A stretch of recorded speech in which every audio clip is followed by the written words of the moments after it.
Hi folks, I'm Alan Watt and this is Cutting Through the Matrix on the 7th of June 2020.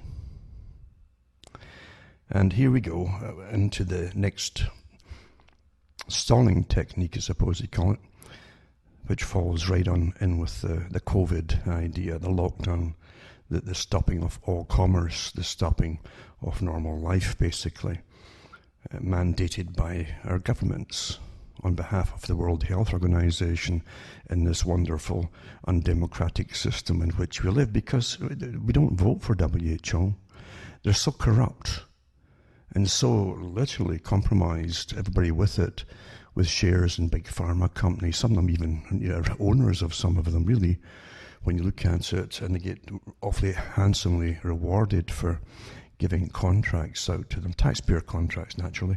We fund everything for the global elite. And what's amazing too, and I might touch on this tonight, is so everything just fits together rather neatly really in amongst the chaos, the appearance of chaos, because don't forget that the World Economic Forum said last year that we weren't listening to them. We, the peasantry, the world's peasantry, the peasantry that can't go to the WEF, and we're not invited, basically, and you couldn't afford it anyway. Because the WEF is just part of the superstructure that rules us. You don't see any Antifa protesting them. There's a clue in all this, you see. There's lots of clues and everything.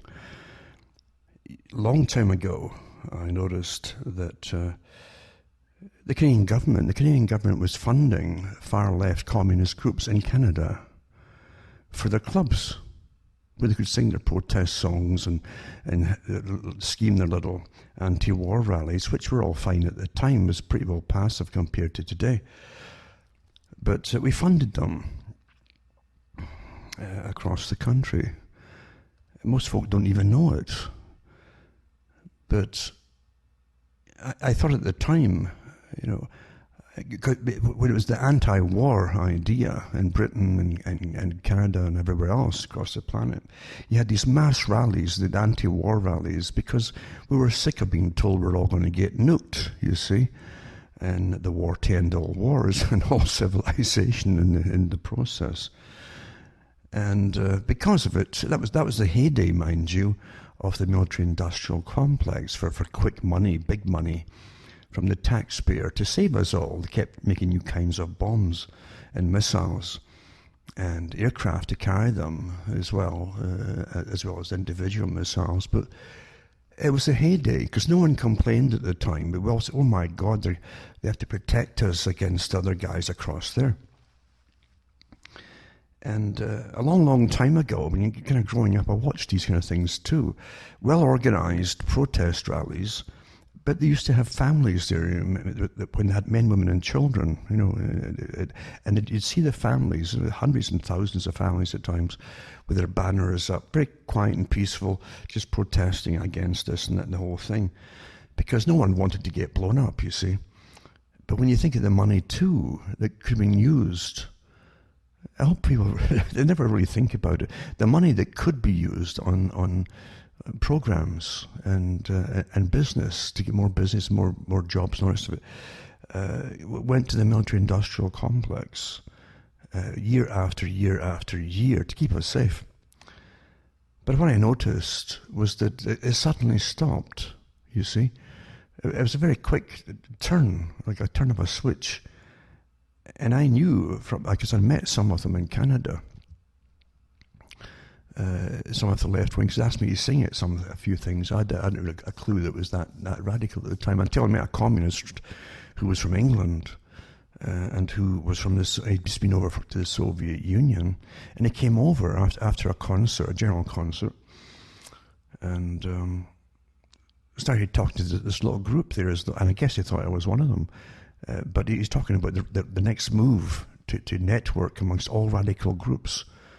And at the time, too, he said he came back from Moscow, and he says that we must now, he says, get all the other fringe groups in with us. That meant the gay groups and all the rest of it, too. And there were some eyebrows raised at that. But he says, well, we've got to do it, he says. Well, we've got to get everybody on board for protesting and for future But I thought, this guy was from London, England. Someone could come in and out of Canada and every other country with impunity. And don't tell me the authorities didn't know who he was, that he was there organising the overthrow of governments and things like that. And I thought, it's obvious, this is run by your governments are part of it, and this guy was part of it. He had no fear. I asked him, I said, aren't you worried about getting caught coming into a country? He's talking about, no. He said, I do it all the time. So you start to see that there's big players here, and there's little players, and there's followers. The whole thing of any big uprising depends on followers. Followers never get what they want. And I won't even go into the States at the moment, but followers never get what they want. It's always for a better tomorrow. It's always young people too, where everything's black and white. That's how you see things. There's no grey areas of life. Everything's just right or wrong. And it's easy. It's always easy with youngsters to point out that the nasty things in life is very comprehensible. That's terrible. That's terrible.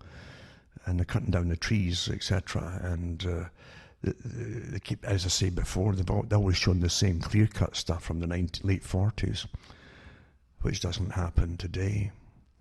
But that doesn't matter. See, once you radicalise, facts don't matter. They're opposing facts. And they're fed a steady diet in this at school from the age of 5 or even younger if they go to kindergarten, of how bad people are, because that's the agenda. Don't forget the World Economic Forum comprise the top business people of the planet, the multi-billionaire, trillionaire, and CEOs who are in charge of a lot of these big corporations on behalf of the owners. Above everything, there's always another group and another group above everything. That's how you find things really work. Now, we're owned. I always say I have no problem saying that we're owned. Your very thoughts are owned. They're given to you by somebody else, generally. Brzezinski said that, a man who should certainly have known, because that was his job, was to give you your thoughts to whole nations, in fact. The Brzezinski, who also went over to Afghanistan, remember, years ago, and I put up the video where he's giving a talk to the tribesmen there, in Taliban, and because the US wanted them to fight against Russia, which ruled over it then, occupied it. And there's Brzezinski, with his fist up in the air, using the revolutionary move. There's the clenched fist. Wherever you see that, you should really be very careful what's behind it all. So here's a guy who represents the Trilateral Commission and the Council on Foreign Relations, you see. A technocrat placed there. And he said to the Taliban, he says, your cause is a holy war, a just war, a jihad. And that's what he told them. And next thing you know, he's back there deciding in America, once they get the war going against Russia, telling giving the strategy to the CFR and other groups too, as to how we should shape the minds of the next generation that's going to come up, with not just in the US, but across the world. Don't forget, the CFR is an international organization. It's only part of the same organization that runs the world, the Royal Institute for International Affairs. And they've got a branch called the European Institute for International Affairs. They dropped the royal part because every politician in the EU Parliament is a member of it. You see, from all countries. They've got one group for the Far East and Pacific Rim group. And these are the same groups, remember, who manipulate behind the scenes all the wars that come and go. Right? The skirmishes, the real wars. And they proudly boast about it in their own archives. That Carl Quigley was the historian for a while. He was a professor. And he believed in it all. He was completely on board with it. He said he disagreed with some of its methods. And he also thought that its importance in shaping history for about 100 years, pretty well, from the late 1880s anyway, onwards, that he was taking it from. He said that he said it was so important if the public only knew that the whole history had been shaped and fomented all the different things that happened, the big wars and that, to bring a global society in, you see, a proper managed society. It wasn't supposed to be democratic. That's what people have. Democracy is a con game to get everybody on board for particular periods of the big agenda, you see. It's not meant to be real.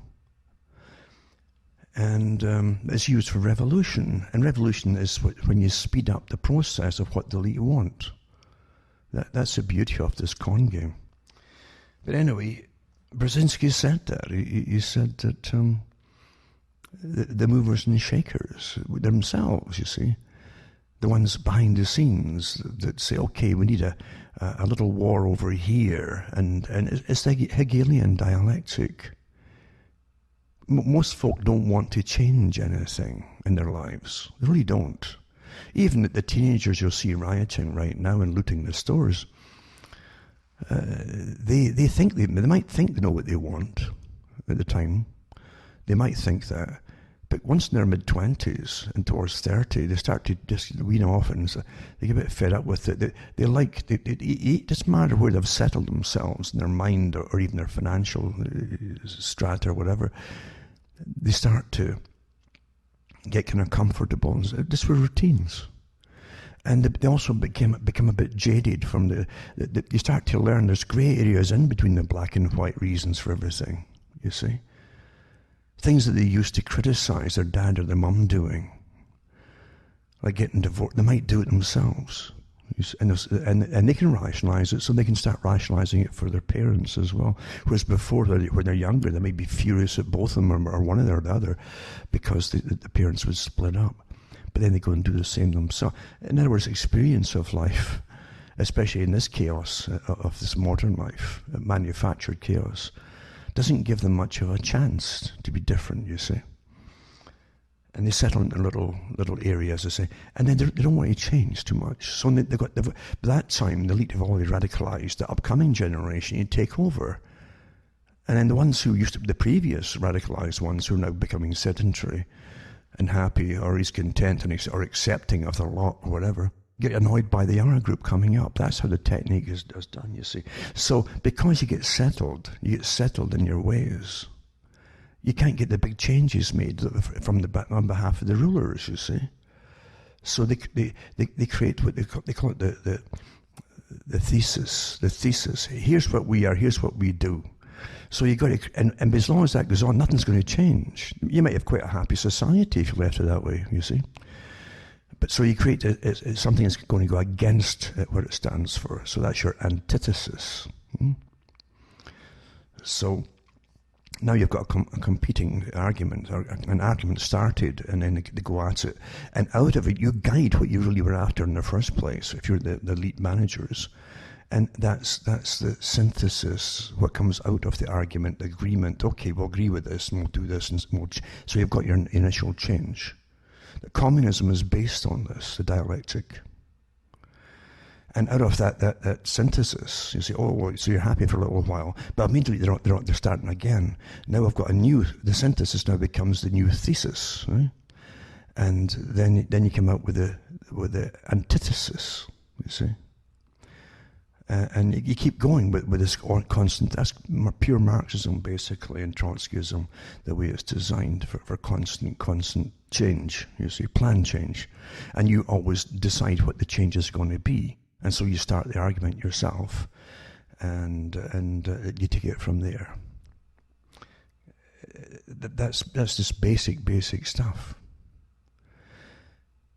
So you always have to train a new group of radicalized youngsters, idealistic, and make sure you own all the school systems and so on, so that they're brought up watching the furry little animals, you see, that are hunting for a place to live, you see. And there's man, terrible man, destroying it. According to every documentary you'll see, that's what it's supposed to be, you see. It's supposed to radicalize the youngsters. And they use the same footage, as I say, and techniques across the whole planet, because the whole planet is under UNICEF and so on, and under basically a global curriculum. Bill Gates is involved. He's calling it the new virtual education, basically. He hopes he can lock us down for longer by any technique. It doesn't matter if it's riots or whatever, as long as and then they can start learning at home, basically, on the computer. And of course, he'll be in charge of the curriculum, because he had big input on the present curriculum, the Common Core thing. So make sure you standardize everyone's education or indoctrination. It depends how what we are giving them, you see. Education should really always have arguments about pretty well everything, and you don't get that, really, do you? You should be able to look at everything from all kinds of points of view, but you're not really given that. You're given you're given the Marxist technique of critical theory. That's what they use in the schools. But let's not look at that when William the Conqueror came in. Well, think about the people who were not fitting into society. How would it affect them? And that kind of thing, you see. Social engineering, to me, it radicalizes a youngster. It's quite, you can create, why do you think cartoons work with youngsters? The Soviets used cartoons to a great extent, not just for children, but right into adulthood. And people could even cry with the poor character in a cartoon losing their home because of the bad capitalist and stuff like that. They could make, it's so perfect, the techniques that were used. It's a lot cheaper than using Hollywood, like we did in the West. But children don't have much of a chance. And they're the greatest targets for propaganda. They don't know it. The parents don't know it. But that's the best, because what do you think is always different? The parents say, I can't relate to my children. We are not meant to relate to them. The rulers of the planet have already changed even the techniques of basic mathematics, so you can't help the children. It's been like that for the last 60, 70 years at least. Maybe further back, from the days of John Dewey. Because that was the techniques. Don't let the parents have any influence over the child. You want the child to say, oh, that's my dad or my mum, if they still have them. And so that they'll look upon them as some kind of obsolete artifact that just feeds them and gives them money. That's what Bertrand Russell basically said. I'd lib it a bit, but that's basically what he said. The only function for the parent eventually will be to feed and clothe the child and look after his needs, basically. And the state will give them the indoctrination or the education and their values for the new system. Well, here you are. This is how it's done. It's not meant to. Basic mathematics, there's no reason they can. Well, here's long division. Here's a different way of doing it. Why? Huh? It's so the parent can say, oh, I can help the child. The child might start to respect the parent. You don't want that bond there. That's why it's done. That's really why it's done. I'm not just guessing at this. And the same with so much more too. They started to get rid of the older teachers back in about the 70s and 80s. They really sped it up, and in the 90s, woof.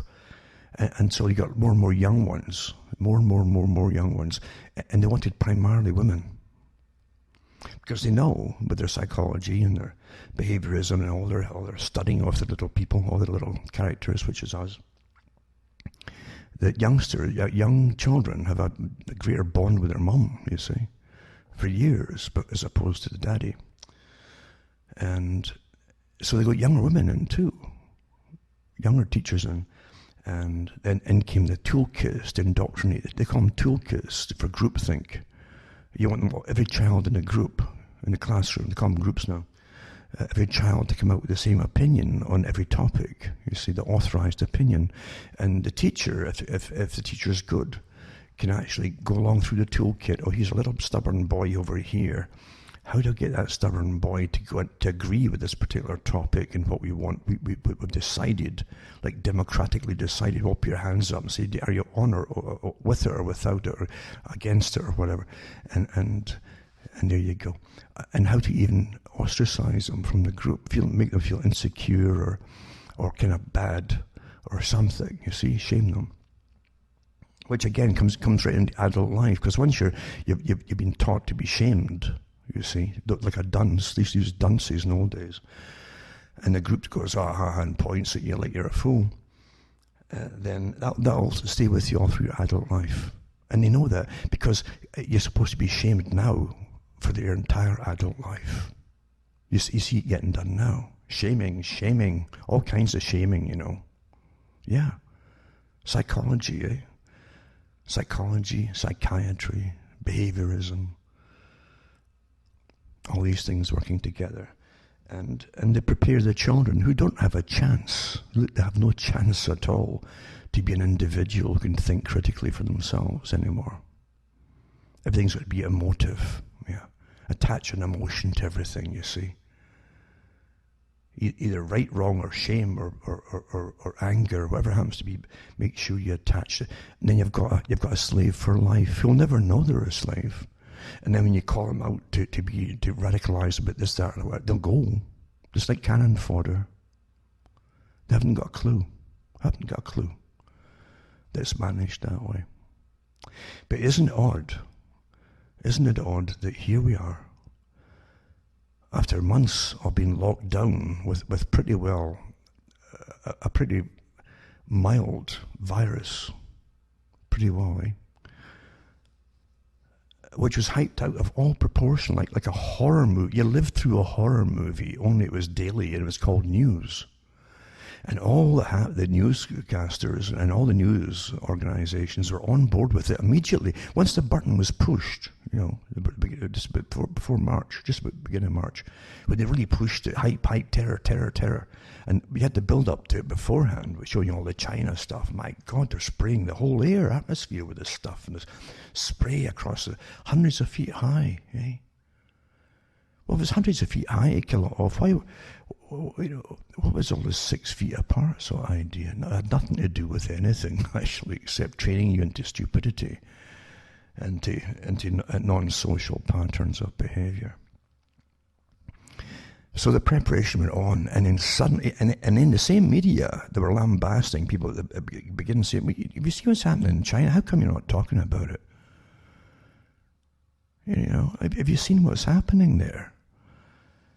And of course, it was when a switch was turned in one day, and they all went into action on the same day. Every news outlet, every TV show, and so on. Apparently, I don't have TV, but I get all the little clips through internet, and the links are sent to me, and so on. As I've said before, the media was in the doldrums for years, because internet pretty well put them out of business, a lot of them. And then they turned from basic news to paid subscriptions, right? And even then, they were taking the same information off the net like everybody else. The day of the roving reporter was pretty well gone, and they laid off their staff. I don't think the staff reporters now were taught really proper journalistic procedures and techniques and so on. And everybody was compromised, you see. Here's your right-wing papers, and here's your left-wing news outlet, and this is how it's done. As a child, I used to know, how come you've got every country has got a star, which is a left, and that's your 5-pointed star, the same red star, of course, they had in the Soviet Union on their caps and uniforms, you see. But in the light side, you're in the light side, you had sun, it was always the sun. And you had Mercury and things like that, and couriers, and everything was so black and white, wasn't it? And folk never really quite got it. But people would go into it automatically, and that'd be their newspaper for life, whatever party they belonged to. And even the left-wing paper, and people couldn't figure it out, except, well, they did actually. My grandpa's age they pretty well knew that the big moguls in media, you never trusted them, because they were the richest characters really in the country, a lot of them. You had British lords that owned slews of newspapers, and monopolies, basically, of hundreds of papers across the world. And true enough, even Quigley talked about the same thing, Carl Quigley, that that these media barons would get together when it came to World War time and have their meetings and decide how to terrify the public. That he actually put that in his book, eh? How to terrify the public. Get them to really hate whoever enemy is going to be before the enemy's even fired a shot. So that's what they do. It hasn't changed. But when it went into like overdrive suddenly, but oh my God, the coronavirus, eh? And lockdown, and oh, this is horrible. We're all going to die, they said, eh? And the only hope, Fauci said at the very beginning, eh, on behalf of himself and the WHO and the pharma companies and vaccine companies, well, there's no hope here at all except for a vaccine. You might have to be locked down until we get a vaccine. There was no talk, or no whiff of ever getting natural immunity, as we've always got against every other virus that's ever existed. You know, no trace of that. First in history, no trace of your own immune system. And even when the people had tested positive for having had it, right, they had antibodies in their bloodstream. Even for those, they say, well, they might not last very long. You say, well, if that wouldn't last very long, their own antibodies, why would your vaccination, which is supposed to stimulate your body to create antibodies, why would that make better of your own antibodies than your own antibodies? It wouldn't, eh? It's meant to stimulate your body to create antibodies, right? So if you've already done it, what's wrong with that? Nothing makes sense. When nothing makes sense, there's a big con going on in this world of conology.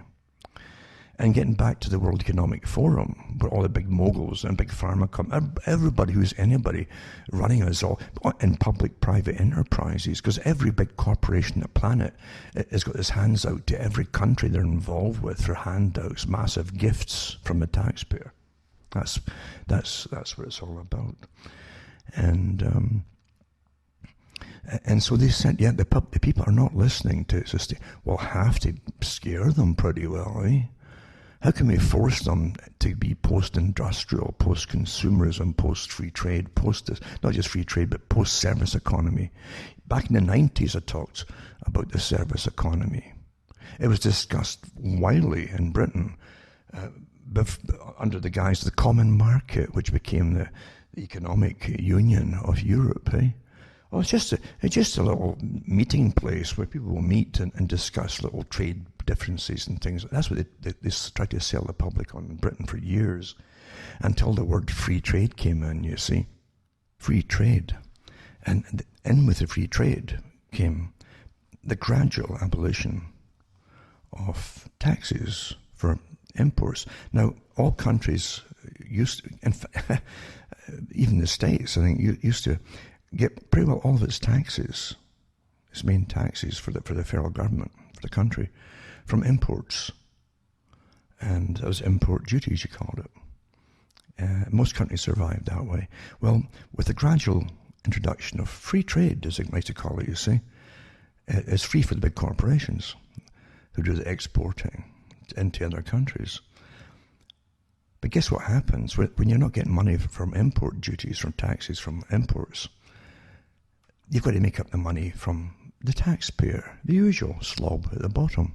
And that's exactly what's been happening ever since. That's the beauty of free trade. It lets the big corporations pay nothing, you see, as they flog their goods across the planet. Although they actually moved it all to China to be the manufacturer of the planet pretty well. And then they can export it to all of you without anybody paying import duty. That's what the whole fracas is about right now. China's starting to put more slap more taxes on imports into China. But it's called a service economy. Oh, whatever, service economy, because not only would we start to eliminate all import duties, you'll have to start to accept so many products from all the members, different members will put quotas on things.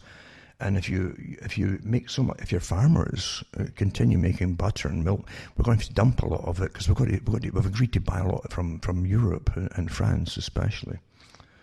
And it put staggering amounts of intergenerational families of farmers out of business by these darn bureaucrats, honestly, you know.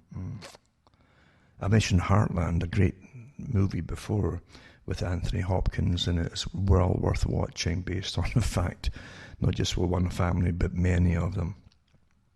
And once you got bureaucrats running things, nightmare time. However, that's what they did. Oh, you're a service economy. You got to accept stuff. So before you know it, almost all your goods are made by outside companies and countries, and they're bringing it into your country tax-free. You're getting taxed more and more to pay to make up for the fact that there's no import duties coming in to the countries anymore. And you're in a service account. You buy stuff in, you pass it around from the importers to the middlemen, different layers of them, down to the store owner, and that's your business. Is just passing products made outside your country around. And the debates, they had this in Britain years before you heard of the service economy in the West, the rest of the countries in the West. And the top economists at the time, even in the 1970s, were saying, if you go into this system of service economy, eventually you'll accumulate so much in overwhelming debt, you'll go under, because the country's losing layer upon layer upon layer of taxation from because you're not making stuff from scratch anymore, from raw ore, for instance, for steel mills, into the steel itself and the billets that are then sold off into factories that make things from the billets and metal, etc. These are all levels of taxation the government would use. Well, again, the government loses out there. So guess who gets taxed all the darn more? Well, the slob again at the bottom. But even so, eventually, you stagnate. Because eventually you have so much stuff coming in from abroad, and that you're not making money anymore in any kind of manufacturing, and you have a glut of material, especially when you take it off into places like China. It's such cheap labor, which the same people brought you free trade based all their corporations. They moved them all there. And you have in the service economy, I likened to a dog that falls into a swimming pool and it paddles for as long as it can. That's a service economy until it's exhausted and eventually it drowns. It can't get out. That's what it is, and that's what's happening now. Of course, that's exactly what's happening now.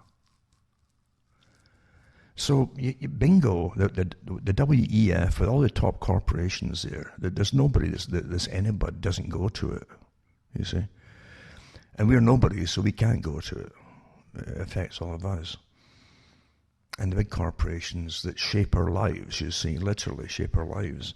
They all attend. They're all on board. They were on board like 20 years ago at the WEF for this whole agenda that we're into now. This part of it. What we're going to do, the people won't stop. They're not bringing down their number. It's amazing how the WEF, you would think it's all business, but no. Every corporation there is into sustainability programs with the United Nations. Every one of them. They're all into the destruction of any kind of family unit. They're all for all kinds of new fad families, even though they won't last a lot. It doesn't matter. They don't want functioning families. They really don't. And that's the hardest thing to get your mind around. Why would the richest people on the planet and the representatives of the richest people on the planet, that's more like it actually, why would they all be on board with sustainability for the planet? And depopulation, austerity for a post-consumerist society, where you're just going to have basic... Well, the thing is, and I wondered about it too, I says, well, when they sold off the electric utilities, every country had their own infrastructure. This was essential infrastructure. You must have your own energy supplies, whether it's gas, electric, or whatever. Gasoline, petrol in Europe, diesel, etc. You must have basic infrastructure, and your hospital. These are all part of infrastructure, especially in Europe, with the hospitals too. Essential things that for a country to sustain itself through any possible catastrophe or a war even. I mean, Britain was starving from World War One right through the Great Depression into World War Two, and through it, and after it for a while. They certainly learned from World War One, but they did the same thing in World War Two. They didn't have enough food produce for rationing. They were so dependent on imported stuff. Well, that's free trade again, and Britain, remember, is the home of free trade. Well, London is the city of London, where it was all designed by the makers and shapers of the world, the Lord Alfred Milner Group. And so the whole idea of having your own infrastructure is essential for a functioning sovereign nation to survive and look after its people. And bit by bit you watch it getting sold off, right? Especially since the free trade idea with Europe too. Eventually it became, let's sell off the water supply to foreign companies. They've got nothing in common with you. Who are you going to complain to when there's not enough water or you can't afford it? Your government will say, well, we don't run that anymore. There's for private businesses, and we've got nothing to do with them. Right? Or electricity, for instance, or even gas. You've had ongoing wars for quite a few years now against Russia and the old Soviet bloc countries. They were going to pipe gas all through Europe, plenty gas, and right all the way even under the water and pipelines to Britain. And of course, you had big battles between the elite who rule Britain. A lot of them don't live in Britain, but they rule it anyway. And against the elite basically from Russia. Big battles over pipelines. The Middle East is the same thing. Before they invaded, and we invaded Iraq and so on, they had the maps out there. They came out eventually, the maps printed up in the US of oil pipelines that were going to go through all the different countries and where they were going to go and who would own them. Huh? The Ukraine is still going on like that. Why didn't the US is in Ukraine with the scandals going on there with the US politicians and diplomats filling their pockets with all kinds of goodies and so on, and gas pipelines. And these things go on all the time. We're kind of oblivious in our little worlds because you're kept in an oblivious little world of make-believe and fantasy and stacks of awful entertainment. Generally it's awful, it's getting worse all the time. You're not supposed to think any deeper. In fact, you've been trained that it's none of your business what your betters, they used to call it, your betters are actually doing above you. What are you interested in that for? It's none of your business. Leave it to people who know what they're doing, you see. And that's what you're trained to do, really. In fact, even it works. This indoctrination really works when your own peer group, maybe members of your own family, say, what do you care about that for anyway? You know? And you say, well, I think it's important, isn't it? It affects us all. They say, oh, don't fill your head with that kind of... And that shows you they're gone. Their indoctrination and training, the conquering of their mind, because it's a trained mind, is exactly how it was designed to be by the elite. They had the right kind of so-called education, you see, indoctrination. And it's been reinforced all through their lives through bits and bytes, I call it, from the media. That's how they get little bits and bytes of information.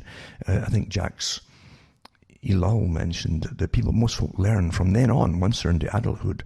It's just updating them, and it's done by osmosis. It's not that they think deeply about it, and it's not their fault, by the way. Yeah? It's not that they think deeply about the topics.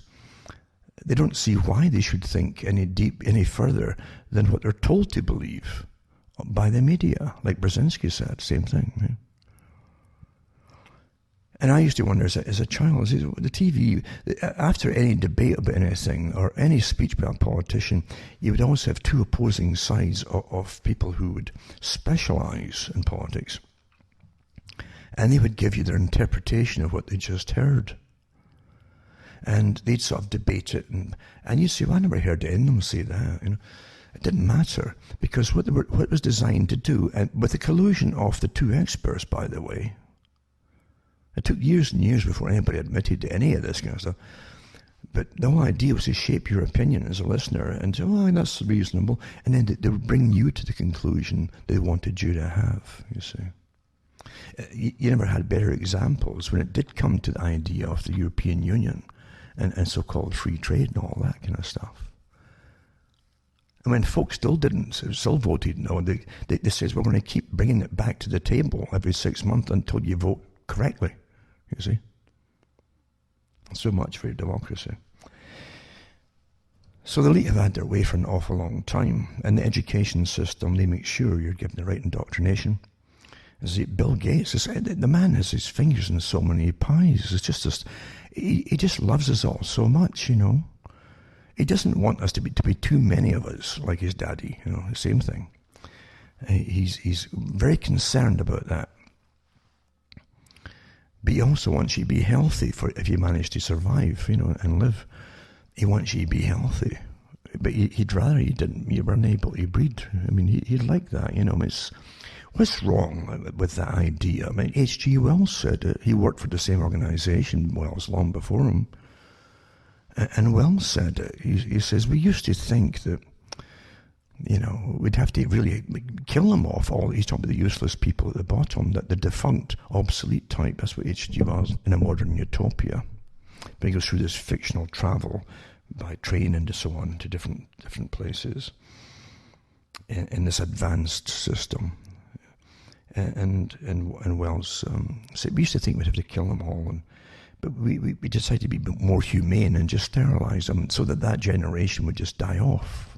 And of course they wouldn't reproduce. That's what he said.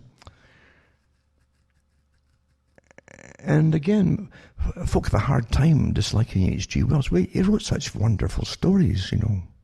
He did. And entertained us. So we forgive awful things being planned for us because we like to be entertained at the same time. Right? Is that logical? Well, see, folk haven't been taught critical thinking, how to really analyse problems before they're even problems. If you really could, you may prevent a lot of the problems. But you're not taught that in logic as well. You're not taught that at all. There's so many instances you're given of logic being abused. And they give you analogies and so on. But you had, you know, Rome, you had burning while Nero fiddled, you know. In a way, it's like saying the same thing. It can all go to hell if you're being entertained well along the way, like H.G. Wells, you know. We're given happy songs at times. It's not all sad. Or nonsensical ones, mind you, but it doesn't matter, you know. And they're catchy little ditties, catchy ones. They had that movie. It was called "Oh, What a Lovely War." It was a musical type and movie, a satirical display of how it's all used against ordinary people, even for warfare. But in the movie, they go through the wonderful little war songs are churned out like by a machine almost, you know, just like you had in 1984, where songs and pornography were just churned out by machines. Now, of course, we have computers that automatically churn them out, but that's coincidence. But in Over a Lovely War, they show you the basic, simplest techniques of how you recruit young guys in any country, doesn't matter what country it is. You have the same little basic instincts to protect your nation and your people and all that, and you join up. And you're all going to be home before Christmas, you know that. Eh? And they've catchy little songs, but whiz-bangs, types of shells that would get fired above you and over you and towards you and on you. That's songs for everything, you see, including being in the trenches and covered in mud and happy little things like that, you know. So, because the last thing you want is for folk to say, for goodness sake, do you see what's happening at the front there? Our Tommy's been in the trenches for 3 years and his feet are rotting off with trench foot. And he's living with all these bits and pieces of corpses from previous battles that get buried in the mud and stuff. He didn't want you thinking about that. They want you thinking about, does your chewing gum lose its flavour on the bedpost overnight? And things like that. Silly little ditties, you see. And they churn them out like crazy. Yeah, they do. That type of song, I don't know if it's the actual ones, but that type of song, silly little things, you see. And it works awfully well, really. Because young guys are young guys. No young guy joins up to die. It's impossible he's going to die. He's at this prime of his life. He can jump walls, for goodness sake, and he's happy and all that kind of thing. You know, he's not even going to get old. Even if he lives 60 years, he's not going to be. It just doesn't happen to folk like him. It doesn't happen. You know? And so they join up in every country and they go off. And the basic propaganda, that's the first rule, is they must be given the most simplest propaganda. It's a rule. Everything that happens in life, it's been studied and they have rules for all. But it's going to be simple propaganda. If you could just use those guys there are bad, that'd be good enough. So you don't go too far beyond that. Because if you go into any complexities, they might start to analyse it and say, for goodness sake, and try to pick it apart. So you don't want that. Make it simple and ridiculous at times. Just simple. And that's good enough. And they go off and they do what they were told to do. Because wars are awfully good at culling the population, you see. And for those who are in charge of the culling of the population, you get the wars going, it's awfully profitable too. You understand we're a herd of people, and I really do like the writings of characters in the past that touch on it, no matter if they're a bit off the wall at times, or again too, is a lot more satirical. But Charles Fort said that we're farmed, he says. I think we're farmed. And we are farmed, like any animal. Which means if you're farmed, there's farmers. And what do farmers do? Well, they keep charge. They're in charge of the stock. That's you. You're part of the stock. They know everything about you. They know who your ma and your pa is. They know what your feelings would be. Oh, your ma or your pa is prone to this and that and the whole thing, and so is your grandpa or grandma. Yeah, that's how they work it out, you see. That's what you do with husbandry, animal husbandry. And every farmers generally would know the exact lineages going way, way back in their generations of their cattle and their sheep and all the rest of it. Just like beekeepers are famous for that. They go right into eugenics, big time. And that's why the beehive is the first thing that was built for the Royal Society. This big elite club that decides what reality is for all the rest of us. They built a beehive, a glass one, to watch the perfect society, eh? With the monarch there running all at the top. And then the worker bee types, the bottom. But in between that, you got the drones that were kind of our priesthood that literally selected what you were going to be by what they fed you. And they thought that was wonderful. And it wasn't a novel idea. It was all the way back even in ancient Egypt. They had the same thoughts then. What makes these peasants here on this part of the Nile a bit taller than the other peasants up the Nile a bit further on, you see? And things like that. Always studying what you own, and that includes the people.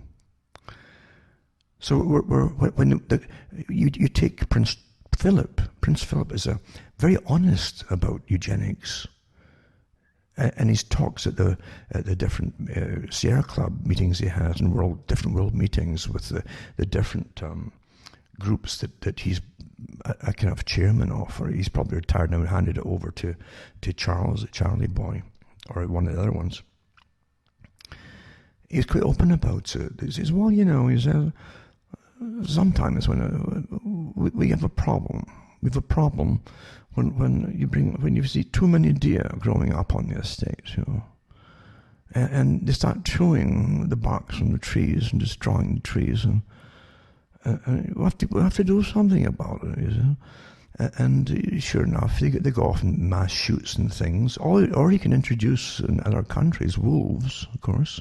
They've done that in the States, in Yellowstone Park at one point. And the problem is the wolves multiplied by killing all the deer off and everything else. And they killed everything else off. I mean, wolves will kill fox and every other competing animal and eat them as well. But no, the eugenicists have no problems talking about that. He says, yeah, you'll find even the grass, you see, the grass changes too. And someday will come in and eat particular types of grass, and right down to the dirt, is it? And next thing you know, you've got a plague of insects growing them. And so they go through this whole scenario of this domino effect, you see. But what he was referring to along the way was, well, when there's too many people, it's the same problem. And so these are the characters that send you off to war and make sure that they profit, because they're farmers. You got to profit off the animals. You think we're all in it together, really? Really? Huh? Do you really think that? No, they're not in it. They cause it and they run it all, but they make sure they profit from you. Big time. And these wars are very, very profitable. For every bit of cloth, for every it's going to encase whatever animal it is, a human animal, that gets killed. I mean, that means a new recruit has to come up with, get new equipment, new cloth, and all the rest of it, new belt buckles and gear and kit and you name it. That's very profitable, awfully profitable. And there's no questions asked in war. Everybody will got to suffer and ration and just accept it, or we're all going to get killed. Well, in the process, a lot are getting killed anyway, you see. But that doesn't matter. Terror is the greatest thing to get folk to give up all their rights and freedoms. Hitler said it too. When he got it, he saw the same thing, because he studied the communists that had taken over the Bolsheviks in Russia. You know, the terror, reign of terror, you see. And the people can't think straight. It paralyzes them. It does. It paralyzes them. He said that. They can't think straight when they're terrorized. And that's always been known by... And Napoleon knew it too, mind you. But that's the kind of thing that... that's a sort of technique that's used upon us. So terror is a great thing. You're all going to die, right? It gets you along. You're all going to die of something you can't even see. Oh my God, eh? And they go along with that too, and away it goes, eh? It works every time. And you're trained. Why would you suspect you're being conned? Do you realize you're trained to be naive for your entire life? Hopefully, that's what they want. Because it's horrific to think what they're doing is something nefarious and nasty against you. Aren't they your own people? Right? Are they? And so you believe it. And you're all being taught to respect the people. It's like being in the military. You get a whole series of command from NCOs all the way up, you see, private NCOs all the way up. And then you get all the ribbons and things. And you get, they used to call it scrambled egg on your skip, your cap, and things like that. And so you were taught constantly to respect people with more spaghetti or scrambled egg on the skip of their cap and the gold lanyards and stuff like that. It was really amazing how you're trained, you see. But today they give you all these people with professors with a whole string of letters behind them. They could even be to do with back scratching or something. You know, it doesn't matter as long as they've got all the letters there. And as long as they're introduced with the proper importance, you see. And you'll sit back and go, oh my God, this person says we're all going to die unless we just give up all our rights immediately. Right? Back in the 90s, I gave the talk about the high priests that others have copied since, recently too. And that from the ancient days. And India was famous too. And across the Middle East, you don't think it. India was famous too. You see the old observatories they had built there for studying the stars. Just like Latin America, some parts there much later on, but India was way ahead of them. And of course, you find the standing stones in Britain and the Shetlands as well, and up north of Scotland. They're all over the place to measure and basically guide or watch the stars, you know. It gave them their seasons and their time and everything else. But again, good priests could, and they've used it in different movies, like fictional movies. Good priests would also know when eclipses would happen, and they'd warn the people and say, if you don't cough up more of your jewelry here, and maybe a few of your dollars extra this month, the sun's going to, on this day, the sun's just going to go black, and only we can stop it. And so they'd throw they get all the treasury thrown at them, the folks' treasures and stuff. And sure enough, along would come the eclipse, and the priest would stand up in his fine robes and stuff and do mumbo jumbo to dispel it. And they'd say, appear, appear. And sure enough, the light would come on, eh? The light would come back on. And that was awfully important and really impressed the punters. It was a good show. It was a great show. Yep. And that's how they used to do it. Knowledge is power, remember. They really mean that knowledge is definitely power. Of course it is. So we live through a system where they bring on the people who are supposed to have the knowledge. And the last thing you're going to believe is that there's a big con game going on here. Why would anybody? Because you wouldn't do this. You wouldn't do it. You might tell a little white lie, but it's impossible to tell a massive lie to shut down a country or a nation's economy and way of living. Hey? So it must be true what they're telling you. Because you could never, you might do a little deceptive thing, but you would never stoop, and that's the whole trick of it. And Hitler mentioned that, and Hitler copied it from others that had done it before him. because Machiavellis are always there in every country. And you can bring them in from other countries to advise leaders. And that's what these characters do. They've got these ready-made Machiavelli characters, well steeped in the history of chronology, how to con the public and use them. So, why would you think they're going to lie to you? Why would you think that, eh? There was a guy in Britain when I was really young, and he'd come on, and he was a comedian, but he was also introduced as a professor. And he'd come on there, and he would use a kind of like a impressive technique of persuasion with a vocabulary, and make up stuff of nonsense as they went along, which would sound awfully convincing in the little bits and pieces you could make out amongst all the highfalutin terminology he was using. But it was very impressive. And he went on for years with this act of his, awfully good, because he was showing you the techniques that were used to impress you and to make you think, I'm a silly little fool. And he's a genius talking to you here. He was showing you the techniques that were always used upon you. Quite amazing, eh? Quite amazing. It really is. And it's true enough. Why would ordinary, in a tribal situation, I've given this example before, in a small tribe, even if you're a size tribe, say like a Zulu nation at one time, children would feel safe because the rules were simple and known to everybody what the rules of the tribe were, you see.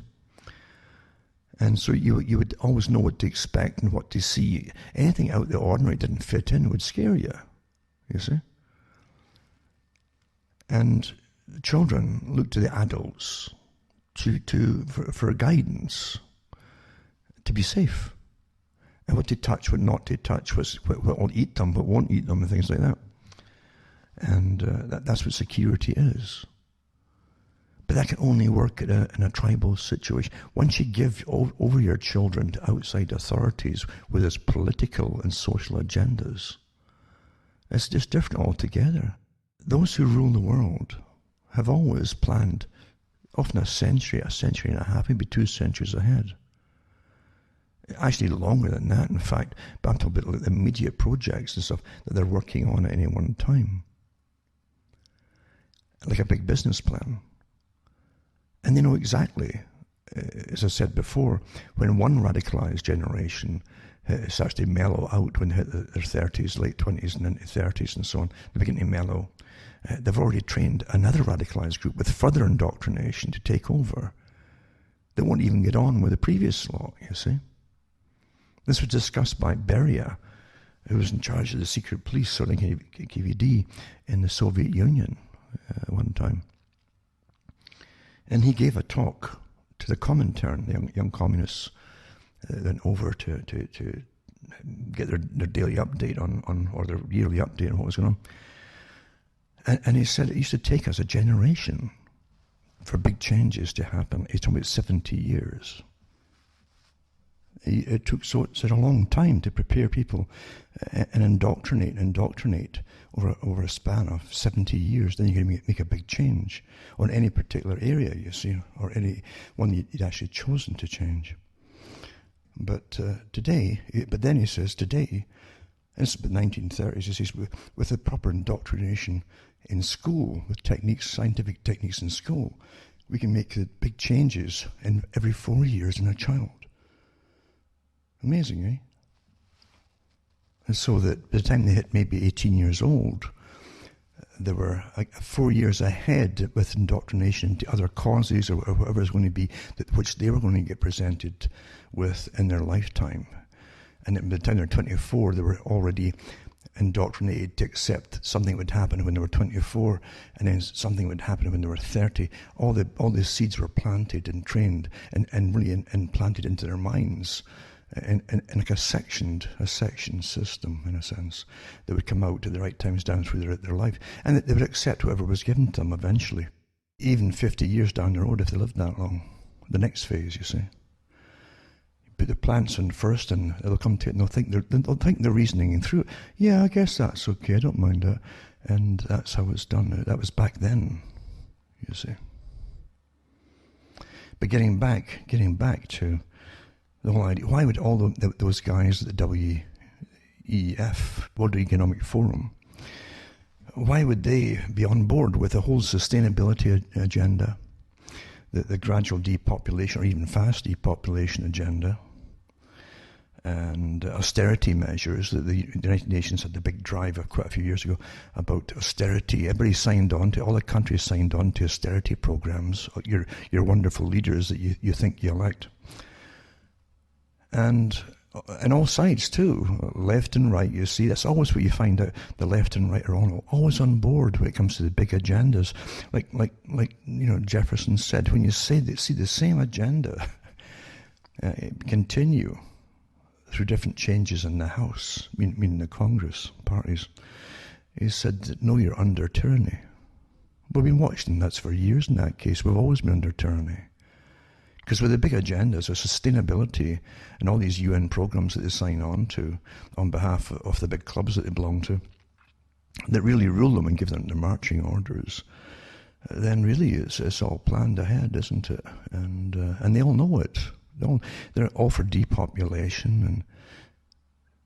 And why would they be all for that when they've got this big corporation? Well, the thing is, you see, since they all live today, all of them in public-private partnerships. That Prince Charles was the guy they sent out to initially popularize it some years ago, public-private partnerships, which means that they're given these massive grants because they now are really the infrastructure. It's not owned by the taxpayers anymore, even though we never really owned it. They pretended to own it, but it's looked after by these elite ones, you see, who really own it, who are private. We pay for infrastructure repairs, even for startups, for new roads and things, and they simply take the profits once it's up and running. Same with your water, your gas, and everything else. All energy. That's what technocracy was about too, by the way. All energy systems and infrastructure in a nation. And the technocrats, by the way, and their descendants are still running the show today. But as I say, getting back to the whole idea, why would they be all for it? Do you think no, they get enough, you see. The whole idea for the future is that the farmers themselves, you see, have the right to get more and more and more off of us as we gradually die off and become sterile and just die off, basically, you see. That's the new system. open system, you're definitely a slave. The whole idea of civilization, is, they like to say civilization began really when we stopped being hunter-gatherers, and got slaves and made them into agriculturalists. So the slaves were the peasants and you lived off their backs, basically. And it's no coincidence that in certain religions, even today, they'll tell you when you enter them. Bloomberg mentioned something about it, that farmers were the lowest form of life. That's from a particular religion. So yeah, I mean, that was the basic beginnings of civilization, where you had a guaranteed food supply. As long as the weather was okay and you didn't get too many pestilences and all that, you had a good food supply, and it made a big difference, didn't it? So the same characters are running the show today, technocrats and living off of us, and they make it, just all they do is write it into law, you see. So they don't say we're running the slaves openly now. They don't say that. They say that we've now got different bureaucratic organizations to help sustain life on the planet, eh? And how much you're going to eat, how much you're going to get or not eat or get, or whatever. Have you noticed too, along the same vein, so they don't lose, before I get off that, they don't lose money. They get more and more all the time through different taxes and handouts, not just from your nation. See, one corporation can have a little office even in every different country, or maybe in a little manufacturing place in a bunch of countries. So they get handouts from them all. Each corporation does the same thing. Wonderful, isn't it? So the taxpayers fund them all for all the money that they're losing, basically. But as the population goes down, and they can't either afford the same to buy the same amount of products, or you're not going to even offer them to the people, the products to the people, you see. So they're not losing at all. They're all on board with the whole agenda. And they've all been told too that their families will come through for generations to come. And I'm not kidding you about that. That's a fact. They're told this stuff. They don't even eat the food that you get, by the way. Years ago, I did the talks when it came out from papers in Germany and Japan too, of these big domed, basically, places. They were growing the food for the wealthy elite in domes. And that was at the same time with this topic they keep saying is a conspiracy theory of geoengineering. They were doing geoengineering years ago. They've been teaching this stuff in universities. I've got their own books here from universities, eh? For years back, they were talking about it quite openly. But when you mention, conspiracies, because the papers aren't talking about it very often. Well, so it doesn't, again, facts don't matter. But they don't want this stuff coming down on their food supply. And they had the newspapers some years back, these big domes and really huge greenhouse type affairs, high-tech ones though, with fantastically climate controlled systems inside them. They never got the rain from outside. The water was from deep wells, which were ultra-filtrated and so on, except for certain minerals, if they were light minerals, they even added to it. And this all went into the soil that didn't come in contact with the soil down below it. There was like concrete in between. And the people went in and out, were treated like a laboratory with the full gear on and masks and everything and gloves. No insects got into the place. It's just astonishing. And then I found out during the course of a month or two before the media lost interest in it, that they had one set up in Germany too, and other places as well. And the elite got their drawing rights from it. Did you know that? That they're not going to eat the same poisons you're getting with the pesticides. So, and they know what it does. And so if you really served the system well as a politician or a higher level bureaucratic, you got your special drawing rights. So your family could get supplied with the proper stuff every month or whatever of the real stuff. And so you had less chances of getting cancers from the herbicides and pesticides and so on. This is not conspiracy stuff. It's not at all. And that's what they do to this present day, They also get different vaccinations from the public. That came out, as I say, when Germany in the 2009 or fracas came out with the so-called swine flu, when it was starting to paralyze people and things like that. Little unfortunate side effects. Children, etc., were giving them narcolepsy. They couldn't. They just fell asleep all the time. They gave us the politicians in Germany. That's again, I put that up again not too long ago. I think the politicians in Germany refused to take the vaccine, which they'd mandated that the Germans took. the working class people, the ordinary people, and so there's special vaccines made for them. But I remember too that I think it was Bouchard in Canada. There's a bit of speculation there, because I know they did the same thing with Canadians, and there's different sites you can get for the injections, and it was speculated, I don't know if I should even mention this, but it was speculated that he came down with what was called flesh-eating disease in his thigh, I think it was, about that time. I know they were giving these specific shots to Canadians at the time. And a newspaper article that mentioned it did say that his daughter and his wife both had the same vaccination, but they only had a minor irritation at the sites. There's a lot goes on that the public have no clue about. They really don't. Even that so-called necrotizing fasciitis, they had the shot for that supposedly.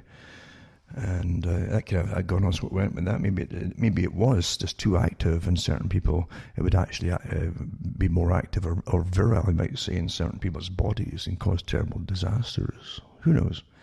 Everything's so secretive in this great system, this socialized system we live in.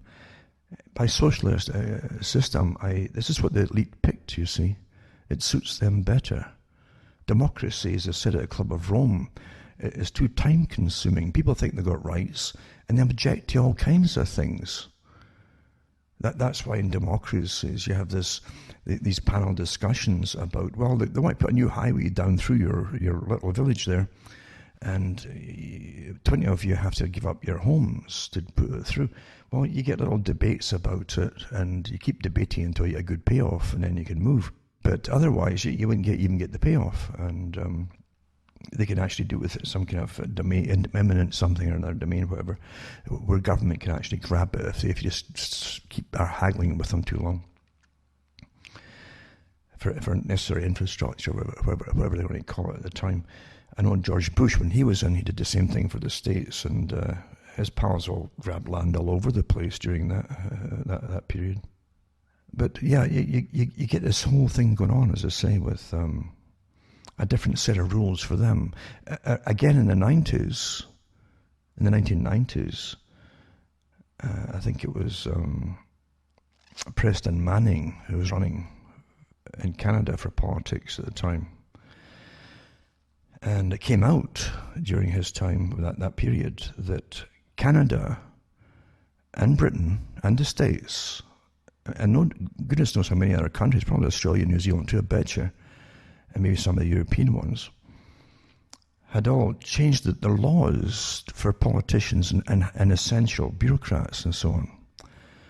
They would all, from then on to the present, obviously, but they would get preferential, specialized treatment in special military hospitals for if they had any problems or diseases or whatever. And I thought to myself, what else coming down the pike, that they would go and do that. And lots of things have happened since, which would give a good idea what's actually happening. I know some of them still go today, and they get the proper removal of nasty particulate matter from their bloodstreams intravenously by the advanced techniques which are used, actually. Some of them do that. And even some of the best writers in Canada and the States, on behalf of the elite, they do the biographies for them and so on. Even they get privileges like that. One of them wrote about it themselves. And they get detoxed that way. They're truly detoxed. So anyway, lots of things go on. That's for the farmers and the farmers' helpers, you see. They get more perks and benefits than the rest of the general population. Now, I want to say as well that you take what's happened from this obviously planned, COVID idea, I really think it's planned. The economy was shattered. The economy was completely shattered before 2007-8 hit, actually. And the elite lost nothing. It's all been announced for years since that all the big corporations and big private investors and so on all had their money invested in very safe havens, offshores in different countries before it all hit. They're all ready for it, you see. And that's always the way. And then the public end up with all the incredible spaghetti mortgages that they had, just tossing them and reselling them like 10 times a day, some of them, by the different banks. This feeding frenzy, all knowing where it was going to lead, but accumulating incredible wealth for themselves during the process. And then it went bust, and all the poor souls that had taken on these mortgages lost their homes. Thousands and thousands and thousands of people. Tent cities sprung up in the whole thing. We forget that, don't we? You saw these poor folks. These were the bottom of the rung working class types who'd, for the first time, they got a chance for a mortgage, and everything went belly up. And even today, they're still sorting out who really would own some of these homes, because some of the banks were selling the mortgages and flipping them. So, as I say, sometimes one mortgage may get flipped 10 times before the closing time between different banks. Feeding frenzy. So those at the top made a fortune off the crash, you see.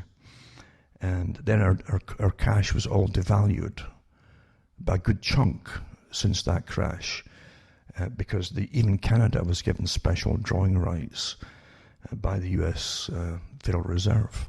All the big banks in the States too, they got special drawing rights. You mean you're borrowing money at a high interest rate, and you're given so many years to pay it all back with this compound interest. Well, that's what crashed the value of the dollar in Canada until now. Is 2020, and for the last few years now, it's lost probably 40% value in purchasing power, maybe more.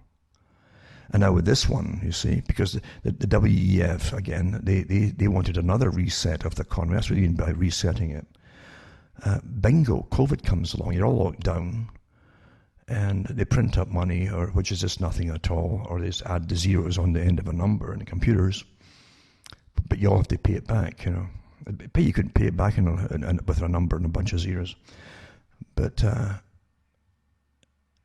when this is done, this is a reset for the dollar. This is what a lot of it's about, is a resetting your cash value again, and your currency, no matter what country you're in, with a much, much lower value in purchasing power, and then you're into austerity. And you got to pay off the old one back, by the way.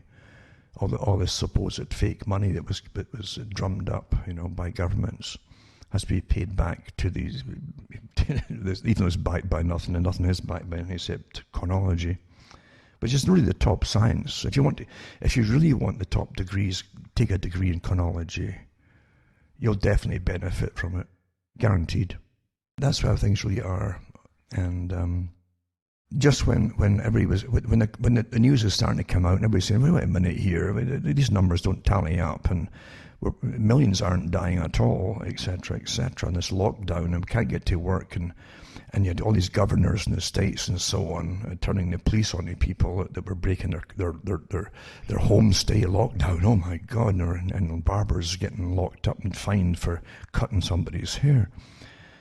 And then you see, immediately, bang, someone gets killed by the cops. And within a few days, charged with murder, one of them.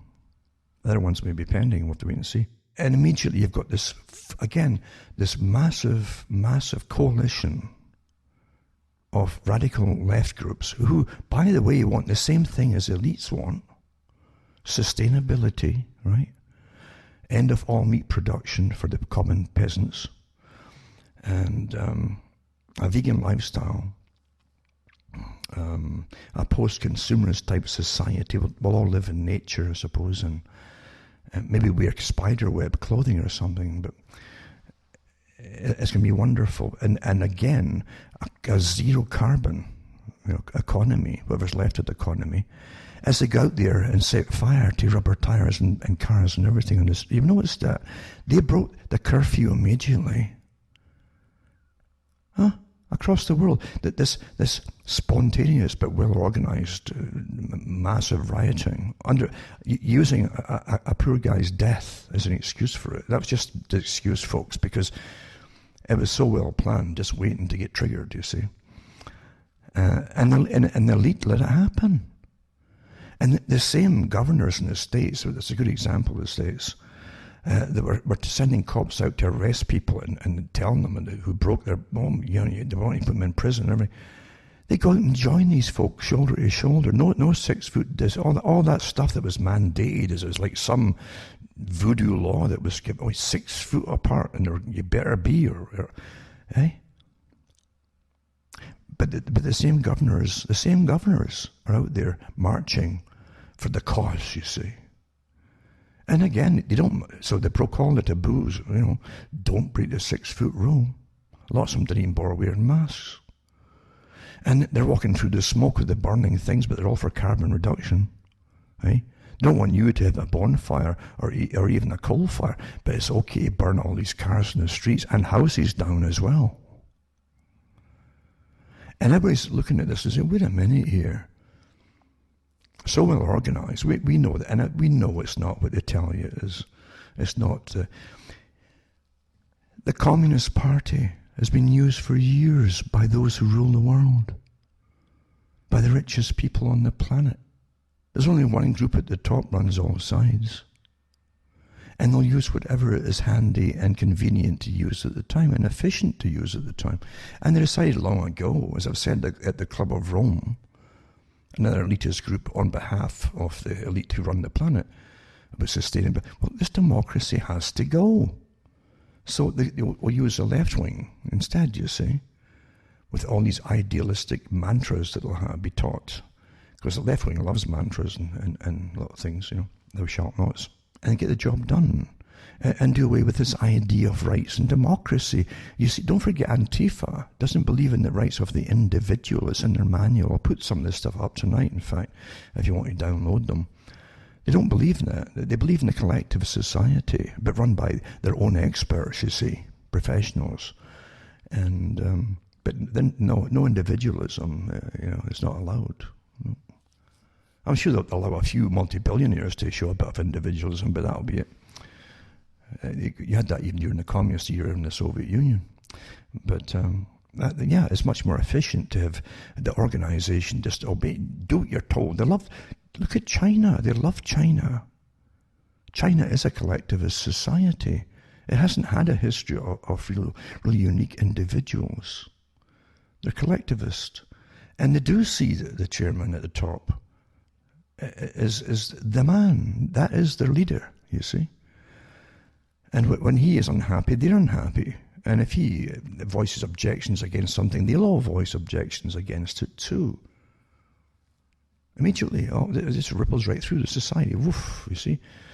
And you're a good Chinese if you were serving food to foreigners before the COVID thing. But once the US started to stir up against China, the foreigners were getting turned away from the same restaurants and weren't allowed in. They have signs in the window. They haven't problems about being racist or anything. No, they have no guilt complex. They're not taught that they were bad. All these techniques that were used on the West. They're quite proud to be who they are, and they love their own people, and that's good enough for them. So yeah, it's efficient. And then look at the rulers and all those who serve the rulers, the sycophants, the psychopathic sycophants. A psychopath in a structured system of militarization, for instance, with their own rank, it's like steps going up. And if there's a one on every other step, and all going up the side of the pyramid there, they see the one ahead of them and the ones ahead of them too, but they see ones above them, and they'll gloat and do everything for, oh my God, you're wonderful, and praise them. But the people behind them, down the low, one rung down from them, they scream and holler at them in fury. That's how it works in socialism. It really is. That's how it is with psychopathic management of socialism. And there's no lack of them. I mean, never put your faith in humanity as such. If you've studied history, you'll lose it all. I mean, really good history, really true history, factual stuff that hasn't been scrubbed from the books. You start to lose it. Don't put your faith in human beings. There's one story I've got even here, just one of many, but I've seen this happen before too. That see, everybody in the world is tempted by things, In a materialist society where money is king, and the more money, all you've had for years from the media when they stopped giving you news until this COVID thing, and suddenly everybody's watching the news again, which they love. They were giving nothing, but all you were getting for news was celebrities, what the celebrities are all doing when they're locked up. Of course, what could come as well afterwards, and stories about how do they cope in their big estates and things, But that's what they gave you for news for years. That's not news. You ever wonder why they stopped when Hollywood was created? They came in to build Hollywood and made a massive business, a very lucrative business. Before, the actors and actresses were looked down upon to an extent on the stage, And the female actresses, the Me Too's, they were really going at it back then too, because they were often invited after a stage into some posh person's house to sing for their supper, as they would say, and maybe do something extra too, if it was required. That's how it really was. And so they were looked down upon by society. They weren't paid that much at all. But when Hollywood came in and the managers came in of making big money, they created this thing called stars. Why did they think they picked the star? Why didn't you see the star everywhere? The star on the caps of the communists. Why was a red star on the communists and the white star on the fuselages of the planes of the Americans and on their tanks? Why do you think that is? And the saying, people follow the stars. They give you these people, they pump them up into being superhuman until everybody sees them as gods. Oh my God, look at that. What she's got. She's got millions of bucks, for goodness sake, in big mansions. And materialism. And you follow the star. And then they start giving you opinions. They're told what opinions to give to the public. Well, I think it's good that you shouldn't have children. There's too many of you, And I think maybe abortion's fantastic. And before they say that, and you follow the stars. Their opinion becomes your opinion, And it doesn't occur to you, a lot of them. They're all getting paid for this, by the way, even for their opinions they're giving them. But when they recruited Clooney and Jolie, I think it was, into the CFR, Council for, with other ones too. Again, here's the stars now, and they said that in the CFR's own magazines at the time, Foreign Affairs, they said, we're bringing down in stars now, because they'll bring in their followers, and they can give opinions out there which the young followers will adopt. You see, everything is managed. Your opinions are given to you. They didn't give you some ugly creep, They didn't give you the Hunchback of Notre Dame in ragged clothing with an opinion. It may have been better too. The guy, at least the Hunchback was well educated, you could tell in the last movie they made. But here you got these characters that play clowns and everything. And folk you definitely wouldn't want to be. Giving you opinions, but the youngsters follow it all, It's such an easy trick, Stars, I tell you, you're going to be a star, It's all rats backwards, by the way. Star, right. Oh my God. Oh. But anyway, that's what you've got. Systems of running the opinions and the minds of the public, and the public never really catch on. They think they're coming to their own conclusions about pretty well anything and everything. And if they've had the right indoctrination, like Jack C. Lowell said, from birth, from early schooling, that prime indoctrination technique is given to the children. a casual observer would hardly notice anything unusual. There's a scientific technique to it. And Elul said, if they're not given that initial indoctrination, then subsequent and later indoctrination will not take with them. It won't work with them. That's how it's done. You supplement that with all the children's books. They have all the latest PC things written into them, little stories about, well, to this and to that, whatever it happens to be. And in a smoke-free environment, people, you don't see them freezing in igloos anymore. That will come, but and they'll be happy in their igloo, right? But yeah, I mean, a carbon-free society, totally vegan. I mean, Joe Lee came out a few years ago when they were trying to push this vegan idea of eating crickets. And I think even there were some people, everything's subsidized by the big corporations at the top, that push these kind of things. And they came out with, I think even Bill Gates probably had money in some of them. But it just doesn't take off, We're not that sporting. We just don't play cricket. But here's the sandwiches for crickets and stuff. They get a lot of them in Africa right now with the plague of locusts, And tell you how wonderful it would be, and how people have eaten that for years and centuries ago and all that. It's quite amazing, as I say. But as I say, they never had the Hunchback of Notre Dame with his ragged clothing out, eating one of these things to sell it to you, did they? It's just too easy to manipulate the public and to indoctrinate them. And the techniques are so well understood. So well. But as I say, the elite at the top and those who serve them just below them, the big CEOs and so on, they don't go without. As they can cut back on supplying you with water, the difference is made up by the taxpayer and big grants to them, public-private partnerships. As they cut back, as they're going to do eventually with electricity, all energy sources, by the way. That's technocracy. And then again, they lose nothing. If they halved the population, they wouldn't lose anything. Whoever's left will be paying the extra difference, you see. This is how it's all arranged amongst them at the top. So that's why they're not worried about cutting back the population by this or that or the other. They're going to get made up by those who are still working. And through their arrangement, their agreements with the governments. And the governments are on board with the con game. And so are they. Everything's a con game. Of course it is. It's a con game.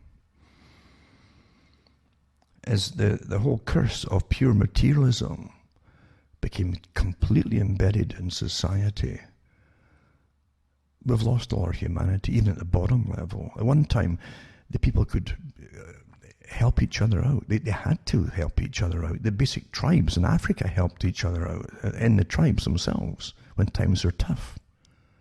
You share.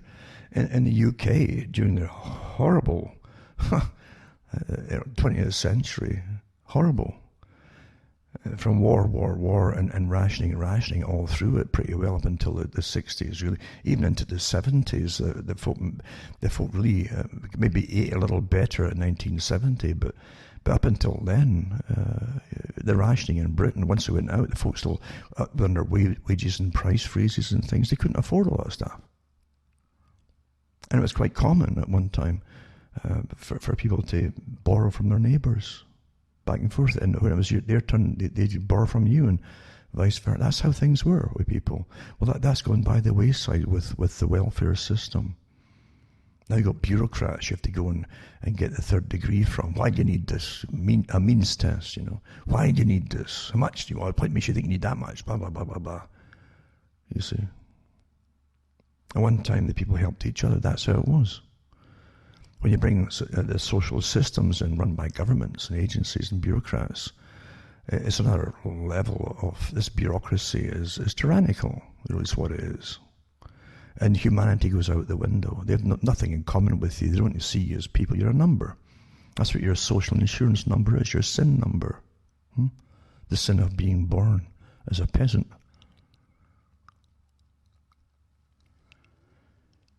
But meanwhile, they've got all these radicals out there thinking they're fighting some kind of wonderful revolution, a communist lefty revolution, to bring in another utopia. That's what they think, as they destroy the infrastructure and help the elite get. The lockdown was wearing off.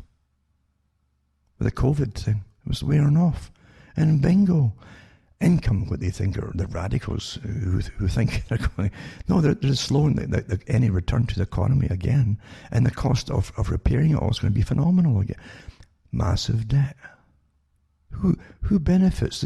The ones who brought you the COVID are the ones who are going to benefit. It's a continuation, folks. And the media, once this is over with the rioting, the media will go into overdrive again, right back. And the same characters who suddenly told the virus to stop spreading temporarily, where they can march side by side with the protesters, they'll be put in a lockdown again. Oh, it spiked, my God. You can't cut that hair anymore. Nope. 6 feet apart, yada, all that nonsensical stuff that I told you was made up by a schoolgirl, for God's sake. But Daddy worked for the military-industrial complex, and he managed to make a dogma out of it, a computer analysis of how far apart you should be. Have you walked behind somebody with a cigarette on a calm day? You'll see that smoke trailing from their breath, sometimes 20 feet behind them. 6 feet's nonsensical. It makes no sense. It's a made-up, socially destructive number. That's its function, to stop you. We are social beings. The games that are getting played right now are astronomical, and the folk are becoming neurotic. And when I put up a comedian's YouTube, because often the best way to show something is in comedy and satire, and he starts off with, oh my God, how many folk are going to die with this virus, and then he goes into all the folk who have died in car smashes and this, that, and all the different kind of ways of dying. It's just staggering. And of course you collapse at the end with utter neurosis.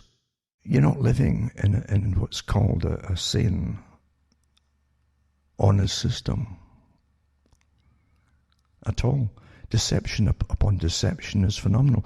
Another clip is by Como in New York, saying, like a true politician, the same guy that helped to make sure that lots of the nursing homes had to accept folk who were coming in with COVID to kill off all the old folk. I mean, he did mandate it and threaten them all with the law if they didn't accept cases in to the old folks' homes. And the slimy politician that he is, like they all are, and they know part of the game, they're not stupid. They've been in it a long time, and they get little bits and pieces from their superiors way above them of what's running the world. But he plays the immediate game. Well, even though it's up to you that you could have all disobeyed the law and all the rest of it, he says, and go out and say, I couldn't stop you, he says. They can only work with your compliance, he says, And it's saying a legal truth, you see, legalism. You accept it. You comply with it. Then you'll blame them for it. That's what he's saying. You'll blame us for it, but you complied with it. He says, I had no real authority to make you all sit in your homes and stay there and yada, yada, yada. Or shut your businesses down. But of course, he'd turn the cops on you regardless. Yeah, he did, that way. They're all liars, understand. And he's no different than any of the rest of them. Politics is a show today. It's a complete vaudeville act, really. It is. In every country, it's the same thing. And it's rather odd, too. Don't you think it's rather odd that every country is on board with the same agenda, the exact same agenda? And they listen to Fauci more than anybody else. Folk can't go to churches to worship God, but they all tune in to listen to Fauci speak every day. Eh? Who elected Fauci? I personally would say, when you look into his history of what's been involved with him, he is heavily, he's heavily in with the big powers that make the big money and the big agenda. I mean, Bill Gates has been open about depopulation and sterility and all the rest of it, sterilising. He's been very open about it, like a lifelong cause, like his dad before him. And he's dishing out cash to Fauci's organisation and every other organisation, and the WHO, and so you can't get past this incredible chain. It's like a chain, right? We have chain links, they're all linked to each other intricately. And nobody's elected any of these people, but they're dictating to all of us and the whole planet along through the WHO. Wow, that's quite the feat, isn't it? I tell you. But as I say, yeah, and again, none of them are come out in any. What government has come out and says to all these rioters, "You got to stop this. You're putting everybody else at risk and danger." It's gone out the window immediately. And I've noticed even during it, the only thing that Fauci has said is, you know, he says we might start easing up in the fall for the lockdown thing, and even though everybody's ignoring them, we might start easing up in the fall, and children might start to go back to school. Some of them maybe. Well, Bill Gates had that reinventing and reimagining education. Did you see it? What a power to be given in the hands of anybody, like a guy like Gates and his organisation. So everything and every thought for every child and every part of the curriculum and their indoctrination into big agendas would come from Bill Gates. Give me your mind. Give me the children's minds. Oh, yeah. There you go. You don't vote for any of them. And you're used and abused. And they've been quite open about their big agendas, really. They really have. The Club of Rome definitely has been. Democracy just is too cumbersome. Folk have rights to complain. You're going to put a road through my village? No, you're not. You know, we're going to debate this. No, they would like to be like China and just say, get out of that village. You know, we're moving you off and get the road done. That was it. No debate, nothing. They really drool when they look at China. Tyrants drool at any kind of collectivist society that obeys their leader. The West, you see, we've developed it differently, no doubt about it.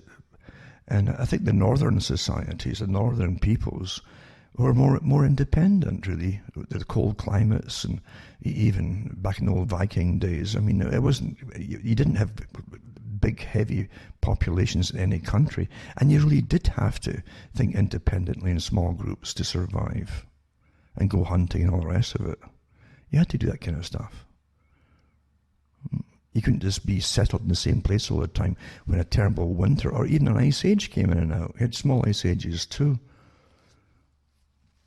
Even in Britain, they know that they had quite a few ice ages with people who followed behind the thawing. It would move into Britain, and then ice ages would come back, and they'd move back out, and they'd come back in once it was gone again.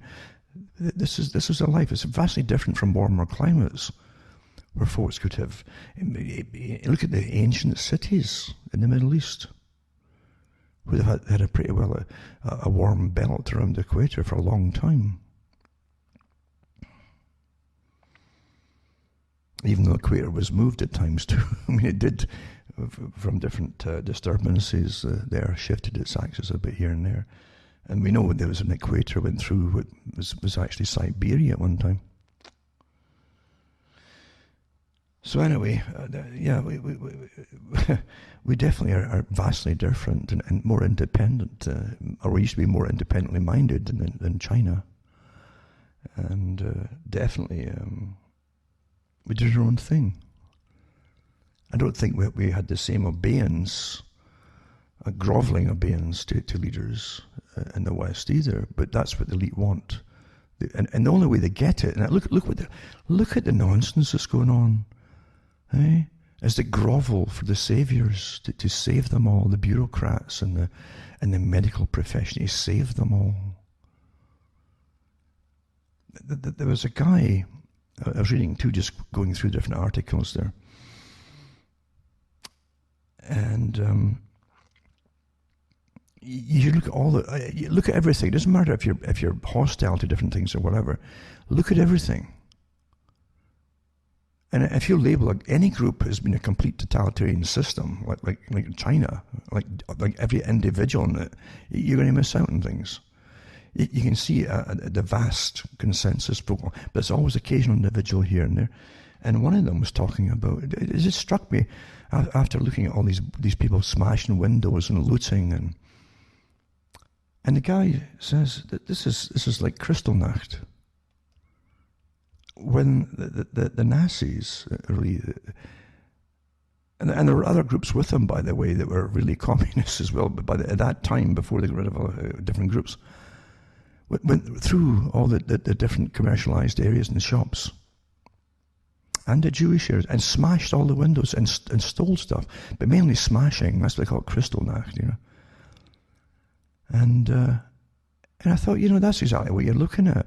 But the people in the States that are doing this are calling themselves anti-fascists from the 1930s, even using the same flag and everything else. Anti-fascist movement. As I say, I'll put up their manual tonight too for those who want to look through it. You should look through it and see what their manifesto is. They all have manifestos, from Karl Marx to the present time, and the Communist Manifesto to the present time. And they'll use every excuse to get it. And you'd think, you would have hoped they'd have learned something from the Soviet system, where it was so dysfunctional with bureaucracies towards the end. I can remember when a documentary came out that they were so short of basic essentials, even gasoline and diesel and so on, but gasoline for the taxis in Moscow. And they're only allowed to each taxi was only allowed to do so much mileage per week, that they'd jack up their cars and turn back the odometer and so on to keep, otherwise they said you've come to a standstill, they said. They talked to the different taxi men and so on. They had trains at one point that would leave on time, but there'd be nothing in them for freight trains. There was no freight eventually. It was so bad. The appearance of things had to keep going, you see. And that's what they were giving out to the West anyway. And I remember as well the talk by Gorbachev, the president at the time, and he said to the Politburo, and I think it was Eric Margolis, in fact, who used to write for the Toronto Sun and different newspapers, the Sun Group, and he printed it as well, that Gorbachev said to the Politburo, a speech. It's shortly you'll hear that the communism, I'm kind of paraphrasing it, is dead. But don't believe it. It says we're moving into a new phase and spreading out. And I thought, well, that makes more sense, because, you see, I could never fathom, for instance, why the left in America all went along with the phony Cold War idea. But of course, the top ones all had investments in the same missile programs and so on, and products would never get used, but it's awfully lucrative. That's part of the reason, no doubt about it. But at the same time, when you go back as far as Vietnam, and even before that, with the McCarthy era, and also with the Rees Commission and Norman Dodd, and that whole Rees Commission, where they had to, that commission was sent out to ground out the foundations, the Rockefeller, the Ford Foundation, Carnegie Foundation, all these different foundations that fund all the non-governmental organizations, armies of them, which fund the educational indoctrination systems and so on. And they went in to ask them, why are your programs really promoting communism? And it was the CEO of the Ford Foundation at the time who talked to Norman. He says, our part of the purpose, right, was to eventually seamlessly join the Soviet system with the American system, education-wise, culture-wise, and everything. That's what it was. Through a generation or two, that's what it was to be. It's all happened, folks. So when Gorbachev was talking about, you don't believe it moving, the U.S. had stacks of communists in it before even World War II. So did Canada. In government and in bureaucracies, quite phenomenal. But the general public, it's not the system which they suspect it is at times. And it's awfully lucrative for those in the know, those communists in the know, very lucrative indeed. And as I say, for sustainability and in a post-consumerist society, because that's what you're a consumer society. Now you're going post-consumer, except for the ones who are smashing the windows and robbing the stuff. They're the only ones consuming and still shopping.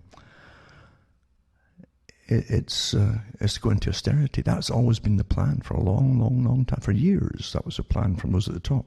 How do you get the public to go from there to there, you see?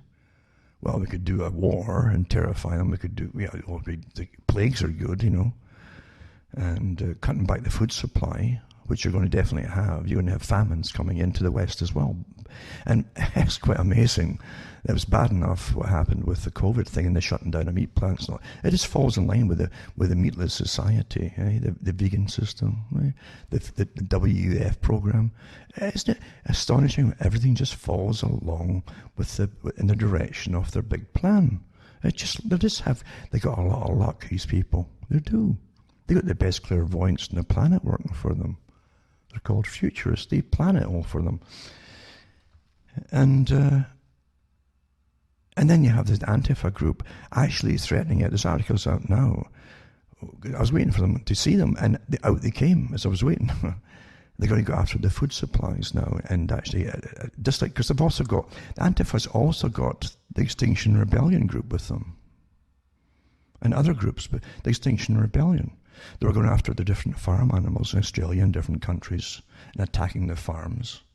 And out comes, just the other day there, the Antifa groups and all their threats, and they don't get stopped. You notice that? They don't get stopped. It's only townsfolk here and there stopping them.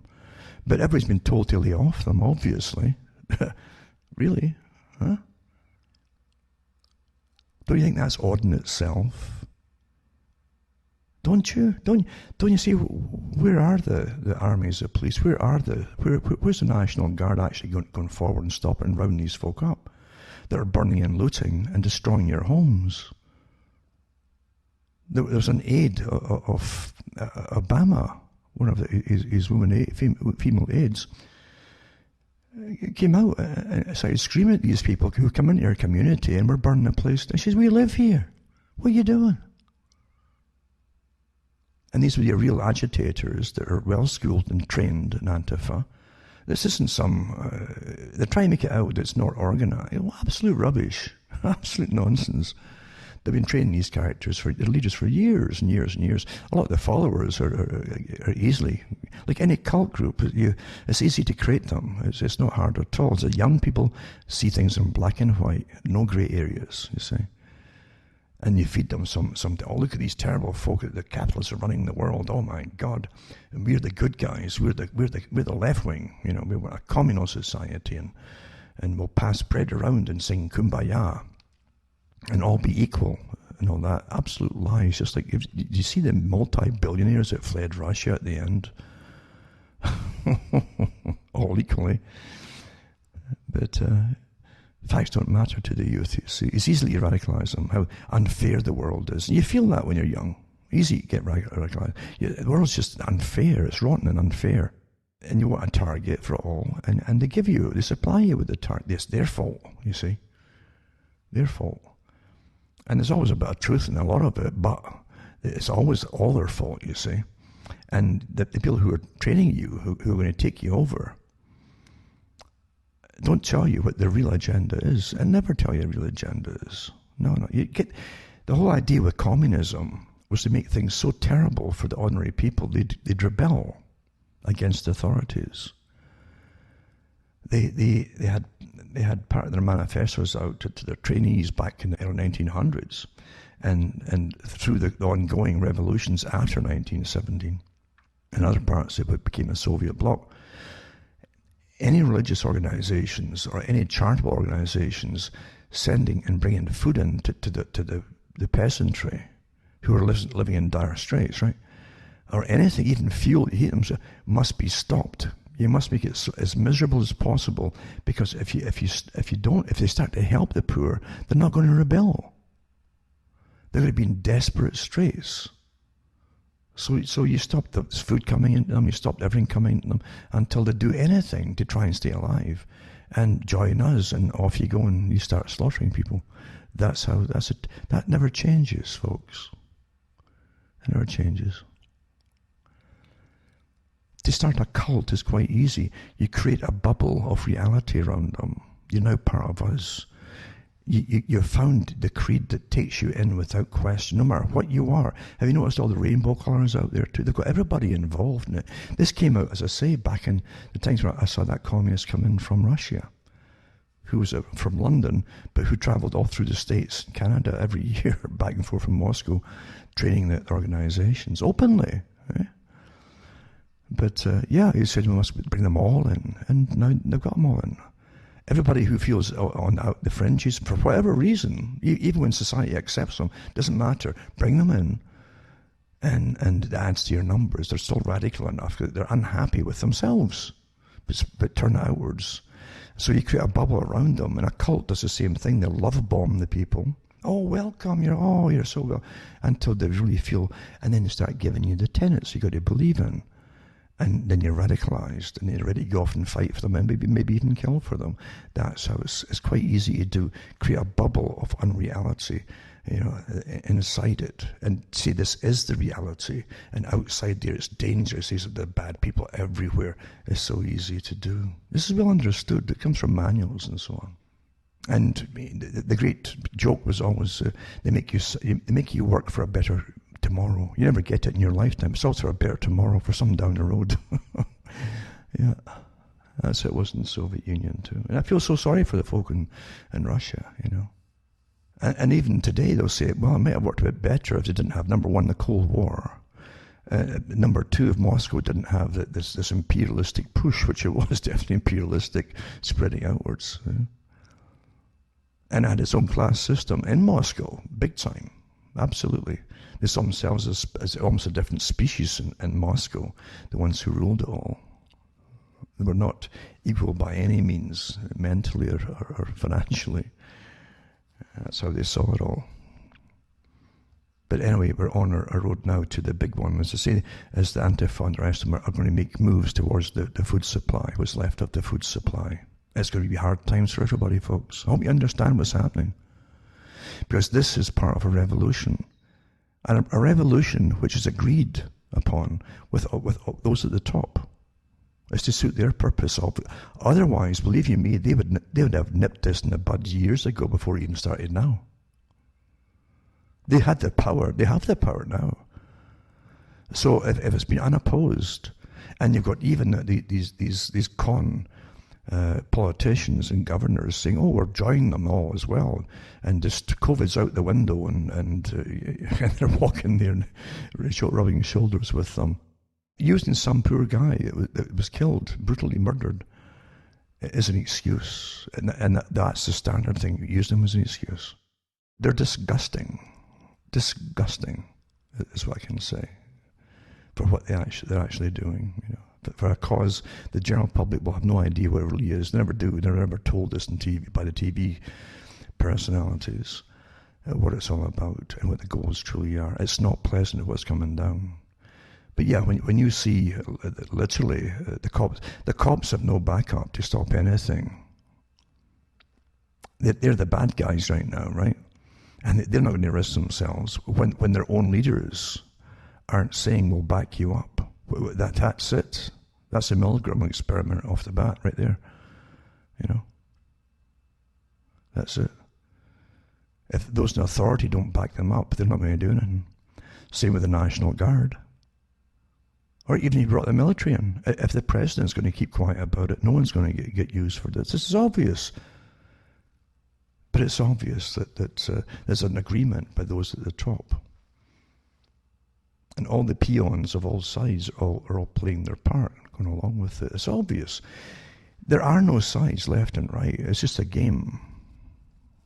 This game of democracy.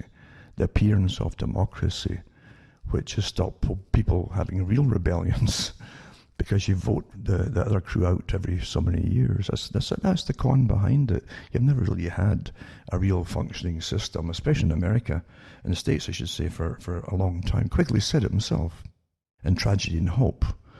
He said that in the 1960s he wrote the book, or published the book, and he said, I think for at least 60 years, the heads of all governments that are elected, all parties, are a member of this organization that was pretty secretive at the time, Council on Foreign Relations.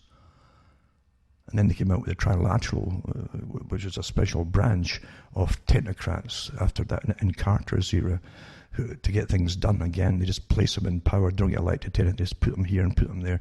They even put them from the European Central Bank, remember, into Italy and Greece when they were collapsing.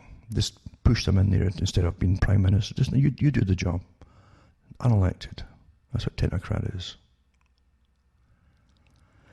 Remember too, before I get carried away, and you can help me tick along by going to cuttingthroughthematrix.com. Remember that, folks, because if I forget it, no one does it. And I can keep going as well for a lot longer. Because I've got different websites to keep it going and all the rest of it. So you can always throw a few bucks my way, maybe every week or 2 weeks or every month, and help me tick along as well, because as I say, it costs money. I can be done an awful lot of things over the years that would bring some cash in, but this was too important. This is important. This is not some kind of hobby here. I'm not getting financed by other sources, outside sources. Even some people in the movement are getting paid by outside nations.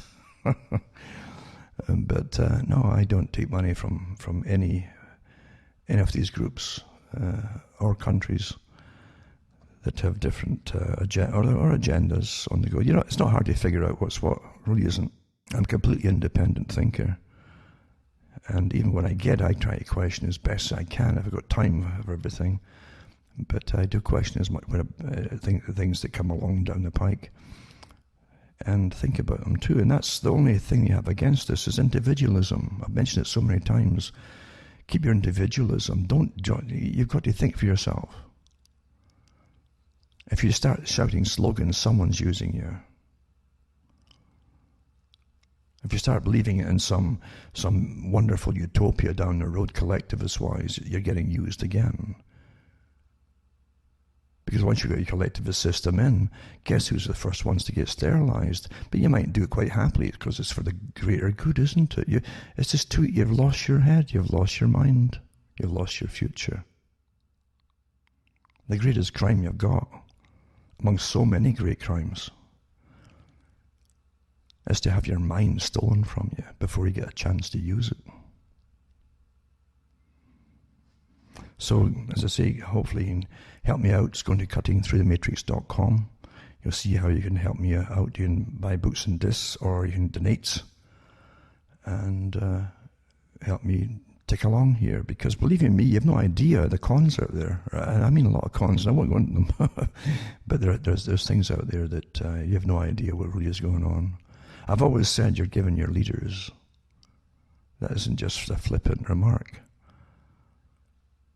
And what's coming down the pike is a horror show. It's a little horror show that's going to destroy. It's already destroyed so much of society, and people have lost their basic, even small businesses and shops and restaurants, and just destroy. And now you've got what Pike said they do, and the ones he trained to take over from himself in the revolutionary movement, the world revolutionary movement. He said we'll unleash the nihilists and the atheists on the people. And that's what you're seeing. Nihilists and atheists. And what do you think anarchy is? They say rage. Even the media mentions rage. Look at the definition of rage. Uncontrolled anger. Uncontrolled is a dangerous anger. It's homicidal. People who have pretty bad mental illnesses blame everybody for their whole life long, no matter how old they are, for their problems. Cults can create mental illness quite easily. Quite easily. And then they give you these kind of memes that are pushed out there, like on the knee for this and on the knee for that and all the rest of it. And it's admitting guilt for something. Utter nonsense. Absolute rubbish. Nobody in my family had any slaves. In fact, folk in our ancestry often would be the slaves that would go off as white slaves, deported to different countries. They called them, where do you think redneck comes from? It used to be red shanks at one time with the small breeches that didn't have the socks coming down from the knee down. And they would get burned as they stooped over for the plantations. It didn't last too long. They couldn't take it. And then their back of their necks would get red too, redneck. Burned by the sun. They were slaves. Everybody looks for the blame game, you see. And then you're always given the target to hate. Always given the target to hate. And you'll believe it. I can remember, it's just like the Bible says too, that they would radicalize. Because they'd done it before, obviously, when you see that they talk about children being turned against their parents and parents against each other and the children. And so all these techniques have been done thousands of years ago even. I mean, it can be done. They knew how to do it, and it's always been understood quite easily. Yeah? It's like Peter too. Peter the monk. He radicalized the children for the first crusade, for the children's crusade. Thousands of them went off trying to get to the Middle East. They were caught and turned into slavery and turned into prostitutes and so on, and a lot of them were slaughtered. And quite easy to get youngsters and radicalize them. All for the good of God then, they thought. They would teach the Muslims, be nice to them, and make Christians of them. Of course, Peter himself didn't go follow them. He just radicalized them, pointed away, and then ducked out of the way. It's like the Judas goat. It leads the rest of the goats behind it to the slaughterhouse, and then it moves to the right or the left, and the rest of them go into the building and get killed. Techniques, eh? So as I say, help me along, buy the books in this and donate to me at cuttingthroughthematrix.com. And now I'll get into some of the articles that might bolster what I'm talking about, or maybe actually can help explain what's behind them. Nothing out there is really, as I say, what it seems to be.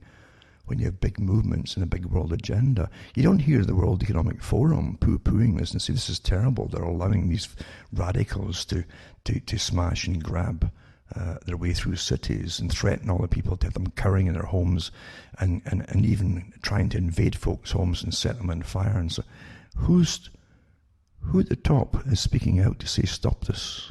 Because it can be done. It's been allowed. It's because the leaders and the managers, because Antifa's got managers, folks, well-trained managers. It doesn't matter about the followers, they do what they're told. And they won't even catch on, a lot of them, that the ones that they're following and their commandants are basically in the big con. You know? But no, they could all be stopped very easily, very quickly. Absolutely. And it's not being. Why? Who benefits? What agenda benefits? And you're right into what Antifa wants, the same thing. Like I say, they've got the Extinction Rebellion bunch, the vegan society, they're cutting back on all farming of all kinds. And farming's bad, and it will bring back all forests across the planet, you see. And we'll all live in harmony and happiness. And we can all sit and watch the bears eat the meat. And feel sorry for them, right? Yeah, feel sorry. Anyway, this is the whole agenda here, and it's because the elite want this to happen right now. And I've said before, they're going about Soros and the money he's supplying to these NGOs. They're all doing it, folks. There are some foundations out there that literally fund dozens of other foundations. This is a massive organization. It's always been, they've been here for about 150 years, some of them. Suits and tie people, suits and ties, and limousines and chauffeur-driven limousines, etc., running them all. These aren't people from the bottom here, the working class people. But when you see people who are taught to have rage, to let it all loose on, because they're already told, see, you're not a person anymore, you're not an American or whatever, to these people who've been radicalized in their cults anymore. They've been so tampered with in a little bubble, they become ultra paranoid. They see you, they do see you, and they're told that you are the enemy. It doesn't matter what, if you're a little guy that washes the windows, you don't even have a window to wash anymore in the store, you know. You're an enemy. And they see you that way. And they'll react in a terrible, terrible fashion towards you.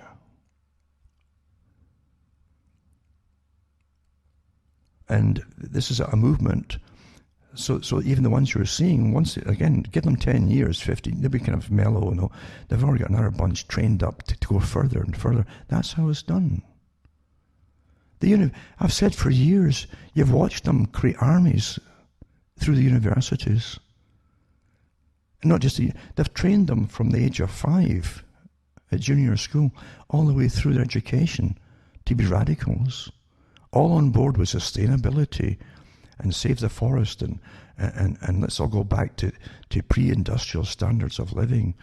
Well, and pre-industrial, it was a horrific experience for most folk. You didn't live that long, most of the working class people. They want to bring you back to that.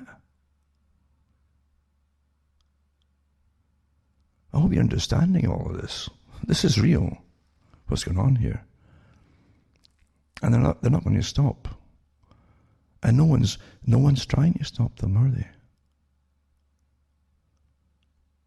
No one. Again, it comes down to the occasional sheriff here and there. There's one in Polk County in Florida. Came out and there's a clip there on the internet.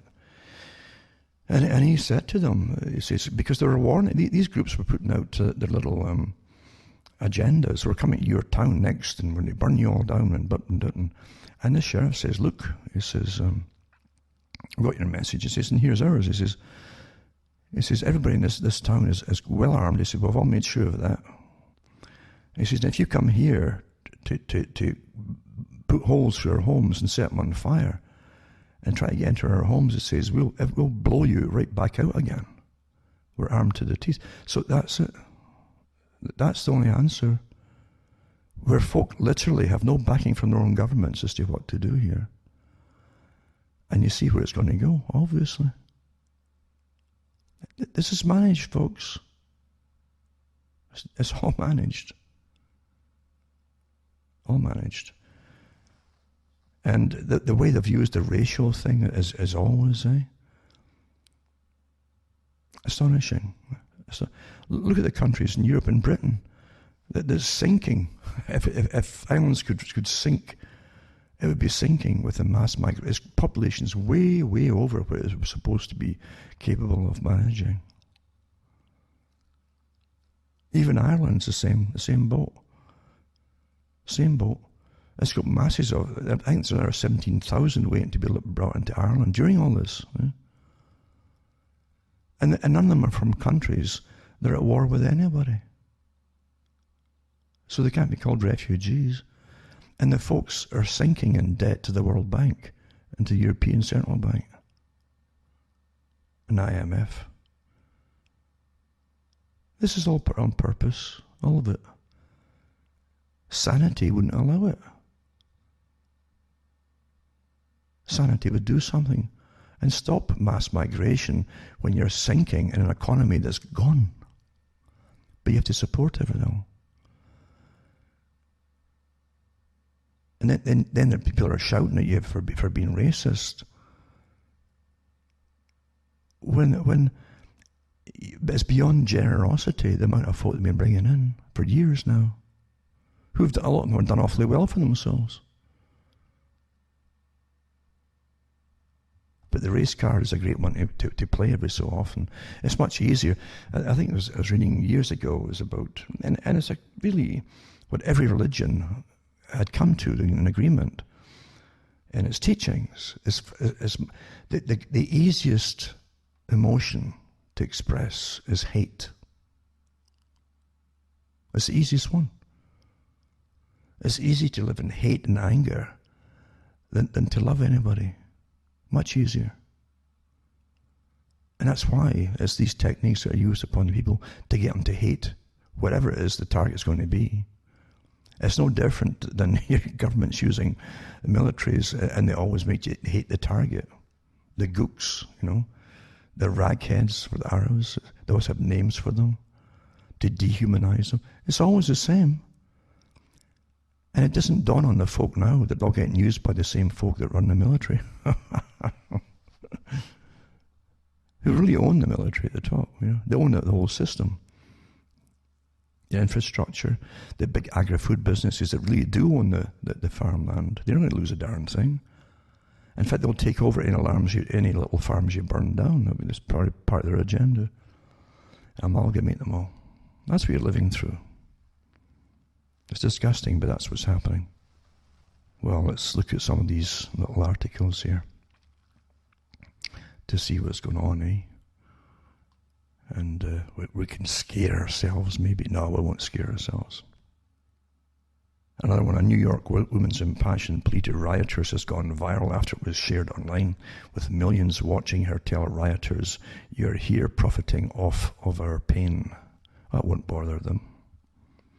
I say, it's astonishing, though. It's just Desiree Barnes was captured in the video speaking out to protesters who've been vandalizing her neighborhood in New York's East Village. These weren't black people rioting, folks. And as protests against the killing of George Floyd turned into violent clashes across the city, it's all organized clash. And look at all the bricks that came, eh? I mean, someone was telling me just today or yesterday that a pallet of bricks turned up in his town in South Carolina. And the people complained because they knew a protest was arranged, and it was obviously meant to be picked up by rioters and used. And so the police did get the pallet moved.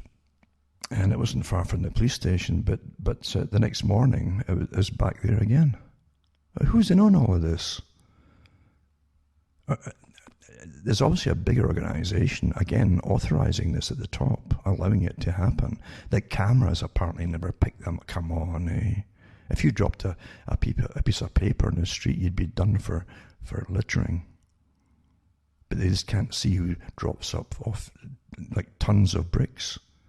That's not a little car. That's not a bicyclist. So anyway, Desiree Barnes, she says that. She says she once worked for Michelle Obama as a press aide in the White House, castigated the group for the damage they were causing. These are something ing people who live in public housing, and you just made a something ing melee, Barnes said. Mm-hmm. So she took down bus routes. There are people who live in this neighborhood who have to go back uptown to work, and you are here profiting off of our ing pain. It's amazing how folk use that ing thing all the time, isn't it? How they've sexualized all the language. That all came from Hollywood too, as a part of an agenda. You know that? Anyway, you want to F-ing do something. Make sure you're registered to vote. Don't start another goddamn fire. It says this black woman went off on people trashing her New York City neighborhood. And she also pleaded with the group to be ing responsible and have a ing plan. Adding that they should all register to vote and get venting frustrations at the ballot box. The folk don't believe in voting. I think that's also in the manifesto for the Antifa group. It's revolution. They want a communistic system, which is the same thing as the ones who rule the world want. The big CEOs at the top, they want a socialistic system that disobeys us like China. That's what they want. Can you figure that out? Can you see that? The ones who rule your countries could have you off to war tomorrow if they wanted to. They can get things mobilized so fast. Millions of troops, the whole thing, the whole military gone, if they want to. And you think they're just letting this all happen because they can't decide what to do. You really believe that? Aye. Mm-mm. And that's one way of doing it. And as I say, you see the characters on the video. She's given it all. She's given the ding lecture to. And the World Economic Forum bills Davos 2021 next year, right? As the Great Reset. There you go. It's a reset, you see, for the cash system that was failing anyway since 2007 and 8. We never recovered. We're still paying off the board money from that, supposedly. So it announced on Wednesday that its next summit in Davos would go ahead and build it as the Great Reset to remodel the global economy following the COVID-19 pandemic. The January 2021 annual gathering of world leaders and business chiefs will take place as planned in the Swiss ski resort, with a focus on fixing long-standing problems exposed by the new coronavirus. And while bigwigs gather in the snowy Alps in a new movie, it's all a movie, isn't it? Life is a movie now, isn't it? It's so managed and produced. So in the snowy Alps, in a new move, the 51st WEF Summit will also link virtually to 400 cities around the world for input from a younger generation. Oh, it's so beautiful, isn't it? You can see where it's all going. The reason I said that was because I remember, I think it was one of the last big globalist meetings that they had, the big ones where they had the protesters, where the left wing at that time was protesting globalism, and then the corporations going off to third world countries to make bigger gains and cheap labour costs and so on, with the free trade systems and so on, the GATT treaty. And one of them, it actually showed you a clip of it, where maybe it was a CBC or some TV station, say a group. It showed you them all outside chanting and screaming at the meeting. I can't remember if that was the one in British Columbia or the one in Toronto, or one in the States, but because I had them all over the place, and one after the other, every maybe 2 a year sometimes. And one of the people in the big meeting, who also was up at the WEF as well, said, he said, who are all these people down there? Oh, they're protesting the globalization efforts, etc., and this system of globalization and centralized global government and so on. And he says, I'll go down and talk to them. He went down to talk to them. And he asked them what they were screaming and yelling about. And some of them were all, they're giving chants. People, when you're giving a chant, like a slogan, as I say, you're getting used. So they're chanting slogans and that. And he says, well, tell me, why are you here? And he had some of them in front of him. And they couldn't articulate what was really on their mind, what was really bothering them about it all, except give them an occasional chant, of a slogan. They couldn't. So what he did, he invited some of them up. He said, we'll bring some of them up. And he says, well, we find out who the leaders are from the different organizations. Bring them on board. They brought them on board, folks. They gave them salaries. And these are your paid opposition for the so-called economic side of things movement. And that was the end of the big movements against them. Now get the same bunch rioting in the streets on behalf of them to bring the agenda in even further. If you haven't figured that out. Quite something. So anyway, getting back to this article. So they're going to have the 2021 annual gathering in their ski resort. And it says, WEF said the political, economic and social disruptions caused by the crisis, the crisis, I'll go down history as the crisis, had exposed inadequacies of health, financial and energy systems, leaving leaders at a crossroads. No mention of the fact that they just lied to the public about it gave them terror. They terrorized the public. This is the whole agenda, terrorize them until they can't think straight. And they gave up all their rights and state, and they destroyed the economy. Huh? And folks, it's not over yet, folks. As I say, once all the rioting and stuff is calmed down to an extent, they'll have you locked down again. Oh my, it came back in the fall. Oh my goodness. 6 feet apart. Wear a mask, So the COVID-19 crisis has shown that our old systems are not fit anymore for the 21st century, said the WEF Executive Chairman Klaus Schwab. It has laid bare the fundamental lack of social cohesion, he told a virtual event hosted from the WEF headquarters in Geneva. Now is the historical moment, the time not only to fight the virus but to shape the system for the post-corona era. There's a statement right there, a historical moment, in time. They always use these little covert terms, this is the time, this is the hour, the times and everything they use too. Bill Cooper used to use that just to show you. He used it in his opening every night. The hour of the time, he called it, because that's what they used to open up a revolution. They always say the same little things. And it says, in short, we need a great reset. We must not miss this unique window of opportunity. The UN Secretary General Antonio Guterres said it was a chance to build more equal, inclusive and resilient economies and societies that could stand up to pandemics, climate change and other global challenges. That's what the writers are on board for too, climate change. We're going to stop this climate change and carbon and all the rest of it too, and yada. So they're all on board, including the rioters, with the same agenda. That's just coincidence, though. And it's a welcome recognition that this human tragedy must be a wake-up call, not to be conned ever again. I read that last bit myself, because if you haven't woken up by now to the chronology of it all, you never will. It says it's imperative that we reimagine. Again, that's that Bill Gates term, reimagining education. This is the big. These the buzzwords are all using amongst themselves for the in crowd. Rebuild, again, there's your builders of society.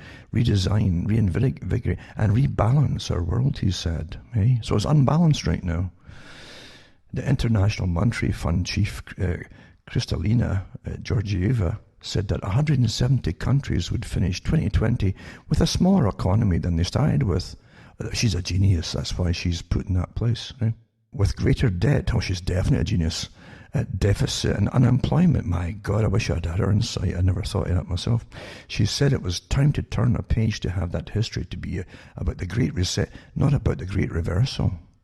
The best memorial we can build for those who lost their lives to the pandemic is the greener, smarter, fairer world. Oh, the whole agenda. You all died under a con for a green economy, in a fairer world, because you're getting into rationing shortly, folks. Yep. Meanwhile, Prince Charles, the heir to the British throne, said rebuilding economic prosperity had to be balanced against the natural world it depended upon. Yeah. Remember, he's the offspring of his daddy, who was a complete eugenicist, and he believed that there's too many of you. It hasn't changed with Charlie boy. Meanwhile, Prince Charles, the heir to the British throne, said rebuilding economic prosperity had to be balanced against the natural world it depended upon. Think about that, The threats posed by this dreadful pandemic came upon us suddenly, said the Prince of Wales, who himself caught the new coronavirus. I don't think it would live on him very long. The threat of climate change has been more gradual, but it's devastating reality for many people and their livelihoods around the world, and has ever greater potential to disrupt, surpassing even that of COVID-19. What a nonsense. We live in a whole, under an array of chronologies, Con, for the same agenda, though. It's always you, too many of you. It's all your fault, you see. Climate change is your fault, right? I don't know. I guess you can go back and charge the little amoebas millions of years ago, because they had occasional ice ages, and then warming phases in between, all down through time on this planet, before there's even humans here. So maybe we can go and even curse those little amoebas that became human beings one day, because it had to be their fault that they had eruptions back then, and hot periods where volcanoes even erupted and all that kind of stuff, all because the precursors of man were there. Obviously, it was their fault. It's all our fault, isn't it? There you are. But of course, the whole idea of eugenics is too many of the people. They want to reduce the population, and you must blame the public for the ills of the world, even though it's got nothing to do with them, generally. And they've trained a whole generation that the world's coming into an end. Isn't that amazing? Again, train them for their purpose. When they hit 18 or whatever, you've already trained them and brainwashed them up until then. And they'll believe it completely. And they're radicalized, and they're almost homicidal with it all. They're ready, actually. If they're given the nod, they'll become homicidal. They're terrified that the world's going to end. They've really done it. They've created a mental illness intentionally. All done by the people at the WEF and the Club of Rome in order to depopulate and sterilize the planet. And you'll get a lot of folk volunteering for it shortly. You've had some in the past, youngsters volunteer for sterilization. So it says, again, the slogan at the end of this, as we move to rescue, to recovery, think big and act now. There you go. I wonder how much they paid for that. Mind you, the taxpayer probably paid for that slogan to get made by some corporation, some PR company. Prince Charles announces a great reset. Yep, there you go, another one. And then post-virus green reset urged for divided alien economies. Just one article after another. In the face of protests, inequality and rising climate threats, a coronavirus recovery needs to spur a greener, smarter, fairer world. Strange how they're all saying the same stuff, eh? There you go. It's just coincidence that. And brace yourself for the Great Reset. Another one. Oh, wow. That's from Forbes from 2017, where they float the idea, to get the idea across, imprints in our brains, basically, getting us prepared in a sense, subconsciously, for the coming timings of what's been implemented. And so 2017, Forbes had an article called The Global Reset. So here you go. 3 years later, and they're all global reset once again. So all happened before all the chaos in the last few years. It was all designed to happen, be implemented. And so we're coming to a period I call the Great Reset. Well, come on, mate. You're only one of many. I've been told to say it. There you go. Government debt and blah, blah, blah, blah, blah, and global debt, and others, the even larger bubble of government promises. Well, that part's true. These promises add up to hundreds of trillions of dollars. That's vastly larger than the global GDP.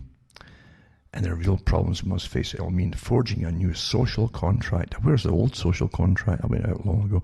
It will also require changes to taxes and the economy. Oh, there you go. Into austerity, folks. Eh? I tell you. This is what I mean by government promises are pensions and healthcare benefits. Eh? They're talking about cutting back on everything. Eh? Again, the healthcare, you name it. Death. For you, not for them. New York Police Department's terrorism official says unnamed groups plan protest violence in advance. I like specialists for that. They always make you realize how dumb you are. Eh? That's why they get paid all that big money. You got an official, a terrorism official, who says it was planned. The violence is planned in advance. So the top terrorist official says there's evidence that members of anarchist groups from outside the city intentionally planned to incite violence at protests calling for justice in the deaths of George Floyd. I wish they stopped using that excuse, because this was planned before this happened. These days, an excuse. Poor guy. Yeah. And by the way, another thing, this is part of it too. I don't look upon it as just some bad person that killed somebody. This has been happening for years, regardless of the races. And society has been breaking down. Life is becoming cheap across the board. It's become more materialistic. There's no doubt about it. You're living a diet of slaughter and mayhem and fiction and movies and so on. Very graphic. And that's been a regular diet until life becomes cheap. You abort your children. You euthanize the elderly. These are talks that we gave in the 90s. All coming to life. It's all happening now. And then you're told to suddenly, if you feel guilty about something or abhorred about something, when one person gets killed, it doesn't really wash anymore. I'm sorry, I hate to say it, doesn't wash. And also too, since Gulf War I, they've been incredibly militarizing the police. The countless articles I read years ago when guys were coming back from the different wars, and getting put into police forces. Well, they're already trained in a completely different scenario of how you detain people or hold people or catch people or even corral people or treat them. And it doesn't wash the same way. And that's where most of them are getting promised jobs. Now, even during the Obama administration, I should say even, I mean, he was part of the establishment guys, and he kept the wars. Donald Rumsfeld from the Bush era, the PNAC group, got the wars going, and who drew up the list, he said he congratulated Obama for carrying on the same agendas across Syria and the Middle East that the previous administration had done. He congratulated him and he even expanded them into more wars. This peace-loving left-winger, huh? You fall for that nonsense. Folk never learn, Never learn. And it all works. All the ones at the top play their part in the game. They're not against each other. Politics is a wrestling match, giant haystack stack versus the mountain man. That's what it is. Which side are you going to take? It's just a con to keep you going along and voting all the time. And once you vote, remember, then they do awful things to you with laws and so on. And you can't disagree because it's a legal contract. You voted them in, which gives them the right to do what they want to do with you. Voting gives you the right, understand it.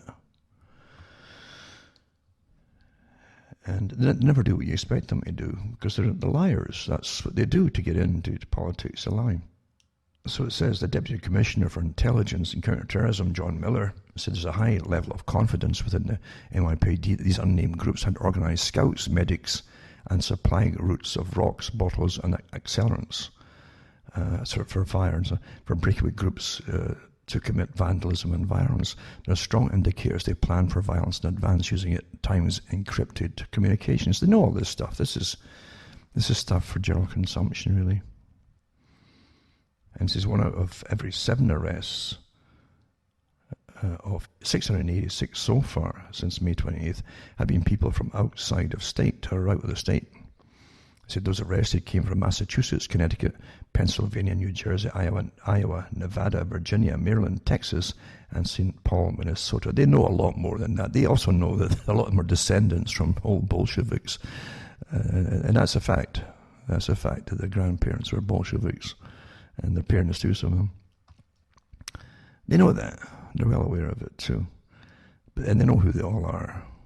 But they won't arrest them because it's part of the game. And this goes on about how they're all prepared to commit the property damage and so on, and they're directing people who are following them that this should be done selectively and only in wealthier areas or high-end stores run by corporate entities. But they went into the black areas too and started burning their places down as well, like that woman said. And to try to get them to agitate and go and join them. You've got to get as many people as despondent as possible, so they're ready to fight anybody, and you tell them who to fight and they'll join you. So you make it miserable for them. That's the idea. Yeah. And they go in this article and some of the things they observed, which is standard stuff they train them with, about how they use agitators and have complex networks of bicycle scouts to move ahead of demonstrators in different directions of where police were, and where police were not used for purpose of being able to direct groups from a larger group to places where they could commit acts of... Anyway, they're showing you some of the techniques, the standard stuff that's been on the go for many, many years. And it's interesting too, Mayor Bill de Blasio said Sunday morning that the members of the anarchist movement plan together online that they have explicit rules, and we're going to make all this information available today. His daughter was out enjoying some of them too, apparently. And he was ticked off that the police actually admitted some of her record, what she was up to. These are the folk who are going to guide you, that you vote for. And then the police officers take a knee in front of an angry crowd of 2,000 Black Lives Matter protesters at the gates of number 10 in Britain, right, London, yelling, F Boris, F Trump, as plastic bottles are thrown. An officer is punched and at least one demonstrator is arrested. And so that's your Black Lives Matter group. You understand, if you're acting like hooligans, why would you want to be taken seriously and have respect by creating mayhem and chaos and throwing things around and attacking people? That doesn't get respect. It's opposite. I wonder if they really think about it. Yeah. But of course, from the cult at the bottom, how they're trained at the very bottom, they literally think that by terrifying people, they want to see people cowering so that they'll be afraid of them. They get off on it, you know. It's nothing to do with getting respect. That's the only kind of way they see. That's how they see respect. Folk being terrified of them. So it's very basic, very primitive at the bottom level. As I said, at least 15,000 Black Lives Matter protesters, including actor John Boyega and singer Liam Payne, gathered in London, ignoring social distancing guidelines. Well, they're true. They ordered the viruses to stay on hold, you know, and they did. They went into hibernation there, just stasis, until it was all done. As a show of anger against the death of Mr. Floyd in the US. Now, why would that affect in Britain? Why would that affect people in Britain? Where have been the big movements across Britain when some people there killed soldiers a few years back there and cutting their heads off? Remember that? No. There was a very sad but civilized response there. But this is different altogether. This is a complete riot, managed overthrow. Not of the system, the top, and Boris. These guys will still be running it on behalf of the overlords. It's the overthrow of the people down below at the bottom to make them feel despondent. It's much psychological warfare against them than anything, till they feel despondent, depressed, and worthless. That's what it's about. That's part of the real reset. And this next article is John Whitehead's commentary. This is not a revolution, it's a blueprint for locking down the nation. Of course it is. But it gets down to having to use violence, then you're playing the system's game. The establishment will irritate you and pull your beard and flick your face to make you fight, because once they've got you violent, then they know how to handle you. And that was John Lennon said that. So brace yourselves, there is something being concocted in the dens of power far beyond the public eye, and it doesn't bode well for the future of this country. Anytime you have an entire nation so mesmerized by political theatre and public spectacle that they're oblivious to all else, you'd better beware. Anytime you have a government that operates in the shadows, speaks in a language of force, and rules by fiat, you'd better beware. And anytime you have a government so far removed from its people as to ensure that they are never seen, heard, or heeded by those elected to represent them, you'd better beware. What's unfolding before us is not a revolution. The looting, the burning, the rioting, the violence, this is an anti-revolution. They're playing right into the government's hands because the powers that be want this. Now, he's saying the same thing, but this is the revolution. Remember I said before it all started, a few weeks ago, that what was happening with the COVID thing was the elite's next part of the revolution for them. It's their revolution, you see. And these guys are playing right into along with it. They're doing exactly what the elite already wanted to happen, right? It says the Justice Department is deploying federal prison riot teams to various cities. More than half of the nation's governors are calling on the National Guard to quell civil unrest. Growing numbers of cities having just barely emerged from coronavirus lockdown are once again being locked down, this time in response to the growing upheaval. This is how it begins. It's that dystopian 2030 Pentagon training video all over again. I'll put that up tonight too, by the way. And the link is there for it as well, because the Pentagon training video talks about that. It's almost like that movie, Escape from New York, a dystopic future and so on. But they actually show that in the military and the Pentagon too, of how they'll deal with these societies as it all happens, and how they manage uprisings and even create them, in fact, for certain purposes. But we've got the shorter version here. The longer version is only part one of a whole series of them for the people in the people who really get it in the Pentagon. And it says, anticipates the need for the government to institute a martial law, use armed forces to solve domestic, political and social problems in order to navigate a world bedeviled by criminal networks, substandard infrastructure, religious and ethnic tensions, impoverishment, slums, open landfills, overburdened sewers, a growing mass of unemployed, and an urban landscape in which the prosperous economic elite must be protected from the impoverishment of the have-nots. We're way ahead of schedule. The architects of the police state have us exactly where they want us, under the stamping boot, gasping for breath, desperate for freedom, grappling for some semblance of a future that does not resemble the totalitarian prison being erected around us. This way lies certain tyranny. For just one fleeting moment, we the people seemed united in our outrage over this latest killing of an unarmed man by a cop, hyped up on his own authority and the power of his uniform. That unity didn't last. Indeed, it didn't take long. No surprise there for us to quickly become divided again, polarized by the misguided fury and senseless violence of mobs taking to the streets, reeking of madness and mayhem. And but the fact it was all planned that way, any trigger would have set it off. They're planned to go, you see. Absolutely, no doubt about it. But yeah, this whole thing is the elite's revolution. This is a revolution. And it's their ongoing revolution, part who knows what, 10, 20, 30, 40, 50, because they planned for the whole COVID thing, a total resetting the economy, a total lockdown, a whole new restructuring of society and behavior, completely reorganizing social behavior. And they want it permanently too. This is the revolution, all right.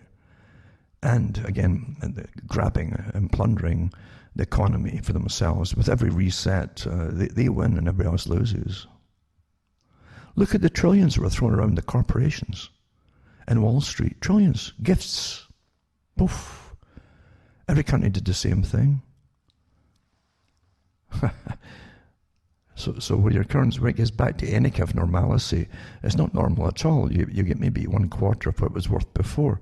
It already crashed after the 2007-8 reset, as they called it. Another article here too, CIA-backed color revolutions. The dishonest career of the remarkable Srda Popovic. And goes on about most folk have never heard the name, Serbia-born political operator named Srda Popovic, yet he and his organization called Canvas have played a lead role in most every CIA-backed color revolution since he helped. He led the toppling of Serbian President Slobodan Milosevic in 2000, at least 50 according to the last count. Now he has turned his sights on Hungary and Hungary's popular and defiant Prime Minister Viktor Orban. On September the 8th, the professional regime change specialist Srda Popovic came to Budapest and joined with the anti-Orban opposition groups in front of the Hungarian parliament. It's clear that Popovic was not in town to promote his Hungarian book on non-violent regime change, but rather to give aid to the anti-Orban parties before Hungarian election in spring of 2018. Because of the manufactured aura of hip do-gooder, or doer of good deeds surrounding the personality of Srda Popovic, it's useful to look closely at who sponsored his remarkable career since. He founded a tiny Belgrade student opposition NGO called Otpori in 1998 with its now famous clenched fist logo. I think it's one of them. There was one there and there's one in Hungary as well, where there was leading these again all dressed in black, these guys that be trained in these schools over there, and who were coming over to all the globalist meetings. They were the ones who caused the riots, the globalist meetings, anti-globalist meetings. And you'd see them well-clad, wearing combat boots, and throwing, again, Molotov cocktails at cop cars and things. These were peaceful demonstrations for the people, but these characters were getting sent in to do this. This is the career of Serdar Popovic from 2000 till today suggests a remarkably dishonest manipulator in the service of foreign intelligence agencies and governments, despite his vehement claims otherwise. They go through some of his history here. The organization Otpor, which means resistance in Serbian, and so on.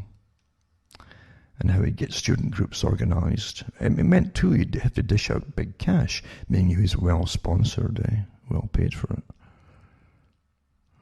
And allowed to do it, you understand, which tells you anything that's allowed to do it is generally run by the CIA.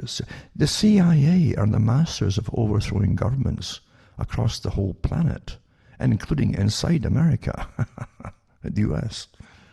And if these characters, if they really thought, the ones you're seeing writing, really, and the Antifa, if they really think, the followers anyway, really think that they're making the big difference for some wonderful tomorrow, and that they think the CIA's just missed them or something, hasn't noticed them, did they really think that? No, because the leaders, I'm sure, are paid by them. I really mean that. The CIA has nothing to do with what you think it is. Nobody makes a move without the CIA's permission at the top. They work with the World Bank, they work with all the organizations. This article says the U.S. Agency for International Development, USAID, USAID, widely known as the CIA front, has channeled the Serb Otpor millions of dollars in funds through commercial contractors and through the U.S. government-financed NGOs, the National Endowment for Democracy, the National Democratic Institute, and the International Republican Institute. The Open Society Institute of George Soros was also funneling money into Popovic's Otpor for the topping of Milosevic. Well, I've said before, do you really think that George Soros can do what he's doing across the world? He's even articles in the paper saying, oh, the head of China must be removed, and the head of this must be removed. And who is this guy? No one elects this guy. But he's saying things with impunity, getting lots of press about it, and he's got the financing to try and overthrow governments across. Do you really think that he wouldn't be dealt with by some independent intelligence agency? How come he's not been dealt with by some independent intelligence agency? Because as I've said before, you'll find at the very top, all the superpowers are one big intelligence agency. CIA, MI6, Mossad, etc. And some of the Russians and Japanese and so on. One big intelligence agency, folks. And that's why George Soros gets away with it, because he works like an asset of them, like many others do. Most of them in intelligence agencies are assets. And they wouldn't dare rock the boat, believe you me, or be allowed to. So this article here goes into the different organizations. As I say, they get money to their sources, to the NGOs, and to the radicals and so on, and to create the colour revolutions of democracy building foundations. And that's what they got, democracy. It says the Ned with all its affiliates was a project of Ronald Reagan, CIA head Bill Casey, in the early 1980s to conceal CIA regime change operations around the world behind the front of a private democracy NGO, the NED, NAD. Alan Weinstein, co-founder of the NED, admitted to the Washington Post, a lot of what we do today was done covertly 25 years ago by the CIA. Still is though. Alan Weinstein, According to Michael Dobbs, who was foreign investigative reporter for the Washington Post during the Milosevic ouster, the IRI paid for Popovic and some 24 other Otpor leaders, that's Otpor, odd name, Otpor, it's called Otpor leaders, to attend a training seminar on nonviolent resistance to the Hilton Hotel in Budapest in October 1999. where Popovic and the other hand-picked Serbian students received training in such matters as how to organize a strike, how to communicate with symbols such as the clenched fist that became their logo. They learned how to overcome fear and how to undermine the authority of a dictatorial regime. You can use it against any regime. And this article continues with the different characters involved in this one particular scenario in Serbia and so on. And Gene Sharp, his involvement, and the founder of the controversial Albert Einstein Institution, teaching techniques to the US government to conceal its coup d'etats under the guise of non-violence. Yeah, all these wonderful names and things you never realize are all part of it too. And it says the Clausewitz of the non-violence movement, a reference to the renowned Prussian military strategist. Popovic and his Otpor NGO were recipients of a major share of over $41 million US government money for their democracy-building campaign in Serbia. It's very lucrative to the leaders who are picked. Their followers never realize their leaders are getting so well funded and well paid for overthrowing governments and so on. Because the followers never ever figure out much of anything, really. They really don't. They're in the dark. They're given another different reality. But this shows you the techniques that are used. It's a good article by William Engdahl, I think it is. And it gives you the globalization of revolutions. It says, after success in getting rid of Milosevic for his US government sponsors, Popovic created a new organization called Canvas. He decided to globalize his business model that worked so well in Belgrade in 2000 to make himself an international go-to person for making US State Department's fake democracy regime change. Canvas, or the Center for Applied Nonviolent Action and Strategies, calls itself a non-profit, non-governmental education institution focused on the use of nonviolent conflict, according to Wikipedia. Canvas seeks to educate pro-democracy activists around the world in what it regards as the universal principles for success in non-violent struggle. Popovic and Canvas claim that at least 50% of their obviously substantial funding for this work comes from Popovic's Otpor ally Slobodan Dinovic, co-chair of Canvas, and listed as CEO of something called Orion Telecom in Belgrade. You understand, there's massive money. You have millions and millions of dollars into all these things.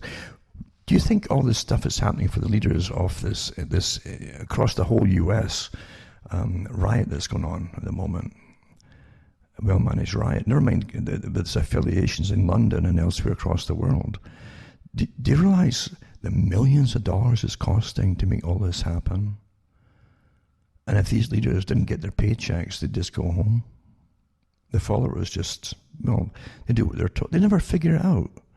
The beauty of covert intelligence is that the followers must never really, really know what the object really is. It's never what they think it is. That's how the world is really run. Right? But everything now is going to be a display on television. Everything is televised. The revolution is televised. It's going to be a big display on everything to make an impression that you remember, sticks in your head. Next article is, remember the fake 2009 H1N1 swine flu pandemic, manipulating the data to justify a worldwide public health emergency. And as Global Research puts this one up too, but the same kind of thing that happened then, and how the media went into high gear without a shred of evidence about what it was about. Fake news, fake statistics. That was then, 2009. And it said, swine flu could strike up to 40% of Americans over the next 2 years, and as many as several hundred thousands could die if a vaccine campaign and other measures aren't successful, says this official statement of Obama administration, Associated Press, 24 July 2009. Same techniques over and over and over. Eh? It says, but the pandemic never happened. There was no pandemic affecting 2 billion people, and millions of doses of swine flu vaccine had been ordered by national governments from Big Pharma. Millions of vaccine doses were subsequently destroyed. A financial bonanza for Big Pharma as an expenditure crisis for national governments. Quite something. There was no investigation into who was behind this multi-billion-dollar fraud. And this is the Parliamentary Assembly of the Council of Europe. The PACE is called, the Human Rights Watchdog, is publicly investigating the WHO's motives in declaring a pandemic. Indeed, the chairman of its influential health committee, epidemiologist Wolfgang Wodarg, has declared that the false pandemic is one of the greatest medicine scandals of the century. That was in the Forbes magazine, February the 10th, 2010. And they repeat it again with this one. Right? Only it's actually worse. They shut down the whole society of the planet. It's never been done in warfare before. And the healthy were all quarantined. Oh, they never stop trying. Never do it. With the riots in the States too, it says the kettling of peace protesters after curfew shows aggressive shift by the New York police. That's a technique they used years ago in London too, remember? They kettle them. You don't realise, if you're in a big crowd, you can't see very far in front or behind or left or right of you. How you can actually get very carefully moved by certain movements by police. It's almost like it's like Roman centurions and how they used different techniques with their shields to gradually nudge enemy in one direction or the other. It's the same kind of technique, actually. And they go into this articles on about hundreds of demonstrators stood there for 10 minutes chanting, arms raised, until their leaders decided to turn the group around and leave the area. But they hadn't seen that the riot police had flooded the plaza behind them, engaging in a law enforcement tactic called kettling, which involves encircling protesters so they could have no way to exit from a park, city block, or other public space, and then charging them and making arrests. Example about that too, how it's done, etc. And it's a great experiment. Again, every time they do this kind of stuff, every few years, they have a big experiment and see how more studies on the crowds that follow them and the age groups, and very, very intricate experiments, actually breaking down how the 14-year-olds react, the 15-year-olds react, the 16-year-olds. Literally, it's quite amazing, the data they collect, like you wouldn't believe. And it all goes to MIT and big psychological organizations and universities to study. Another one's called the Alliance for Global Justice, AFGJ, or maybe they say J, I don't know. But Alliance for Global Justice, something styled AFGJ, organization group that serves as a fiscal sponsor to numerous left-wing initiatives, among them Refuse Fascism, United Students Against Sweatshops, and Stop Mass Incarceration. What do you mean? They just locked down the whole planet here for COVID. That's incarceration. They didn't protest that, did they? It says the group arose from the Nicaragua network, an organization supported the communist-aligned Sandinista regime in Nicaragua. The group describes itself as anti-capitalist, opposed to the principles of liberal democracy and individual rights, and favouring a multipolar world order with powerful rivals to American international primacy. It's about the same, actually, as the Antifa movement. They have the same kind of, they're again more into multipolar world order, as they call it, and they don't want individualism, individual rights. They want, like, you're all equal slaves, I suppose. So it provides fiscal sponsorship to groups advocating numerous foreign and domestic far-left, extreme-left causes, including eliminating the State of Israel, supporting convicted violent left extremists, and advancing various labour union efforts. Fiscal sponsorship is a legal practice by which a parent 501c3 organisation can handle tax-deductible contributions on behalf of a project in alignment with its mission. So I guess all have our tax write-offs, I suppose. Give you some of the history in it too, what they've done in the past, and nothing is ever what you'd think it is. You really, And some of these organisations, as I say, just like the foundations, are literally dispensing the cash. Tremendous networks of cash dispensing.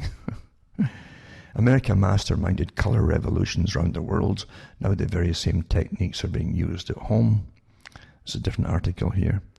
And this one here goes on to say that this is by a Serbian-American journalist, blogger, and translator who wrote a regular column for antiwork.com from 2000 to 2015 and is now a senior writer at RT. So it says, pro-European protesters note white supremacist symbols on shields clash with Ukrainian riot police in Kiev, January 19, 2014. How Americans view the events of the past week greatly depends on their political persuasions, media preferences, I guess what channels they watch, and to a large extent even ethnic identity. This is hardly the first death of an African-American man at the hands of police, nor the first time a peaceful protest turned violent and resulted in a city on fire. It was planned before it started. It wouldn't matter who got killed or whatever. Once someone got killed, they knew exactly what to do, folks. No, it wasn't just pallets of bricks. They immediately organised to get in there. They had Molotov cocktails stashed in gardens and behind houses on the way in to some of these so-called protests. However, the first Black Lives Matter protest that was spread all over and quickly gained an openly political partisan dimension that ought to be baffling. The 4 officers involved in George Floyd's death were fired almost immediately rather than suspended with pay. One of them was charged with murder just days later. Conservatives and liberals alike agreed that Floyd was murdered and that the men responsible should face justice. Yet the riot started and spread anyway. There's your telling point, see. The brief moment of unity and outrage could have resulted in healing the racial fault lines in the US. Instead, the already polarized political climate became divided more sharply than ever, with Republicans criticizing President Donald Trump for not cracking down on the riots fast and hard enough, while Democrats denounced him for responding at all, claiming that there was no riots really and that Trump was just declaring war on the American people. This was a made-for-television moment, wasn't it ever? CNN's Don Lemon said after tear gas was fired at protesters as President Trump addressed the nation from the Rose Garden, "Open your eyes, America, open your eyes. We are teetering on a dictatorship. This is chaos." And they give the link to it. And the Daily Beast, I think, also did the same thing. Could the clues to why this happened lie beyond Americans' borders? In December 2010, a Tunisian street vendor set himself on fire and died after tax police confiscated his unlicensed stall. Within days, there were demonstrations. Within a month, the country's president of 23 years was overthrown and exiled. Similar rebellions broke out in Libya, Egypt, and Syria. It was dubbed the Arab Spring. In November 2013, thousands of demonstrators gathered on Independence Square in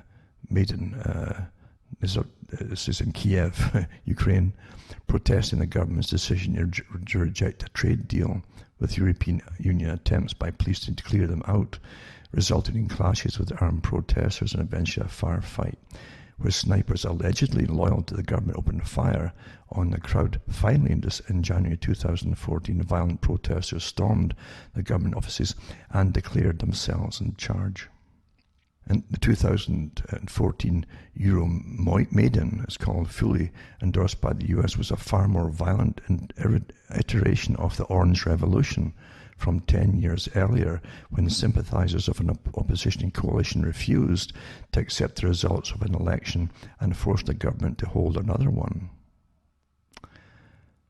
It says US campaign behind the turmoil in Kiev, proclaimed a Guardian headline from November 26, 2004.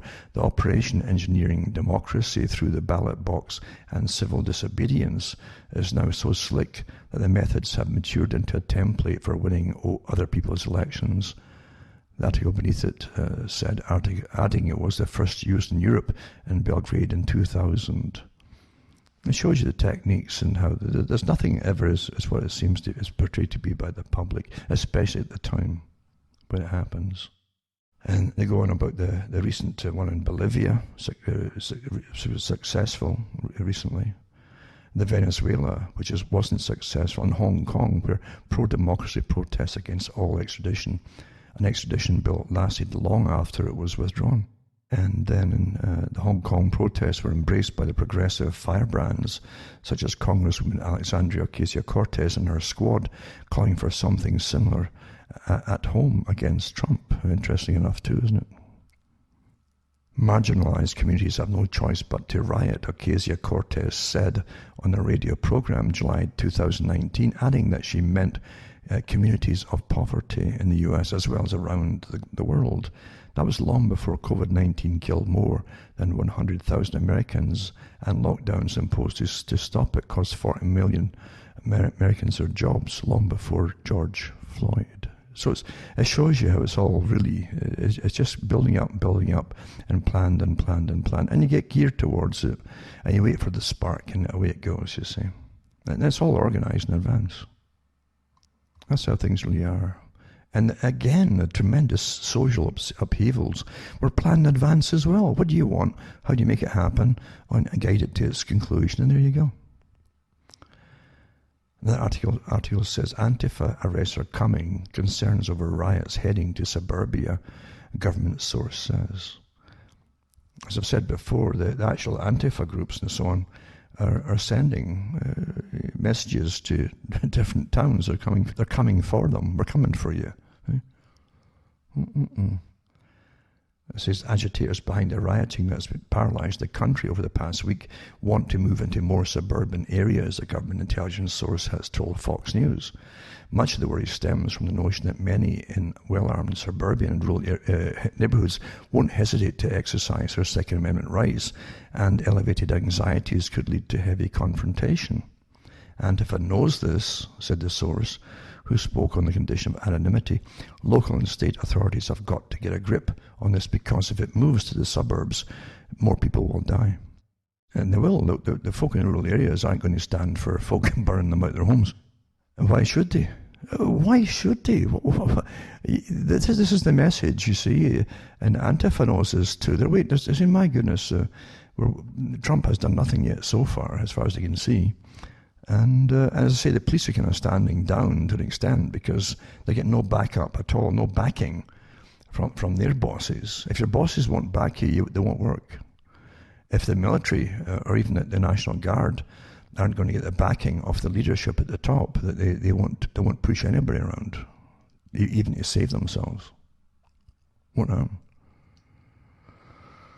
That's human nature. If you've got organizations which work for the system and for you, you have to give them the backing.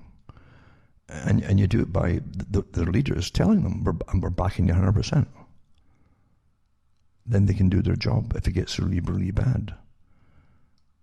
And this article goes on to different places that had test bed locations, including Madison, Wisconsin, which was ransacked Saturday night, along with quiet pockets of Charleston, South Carolina.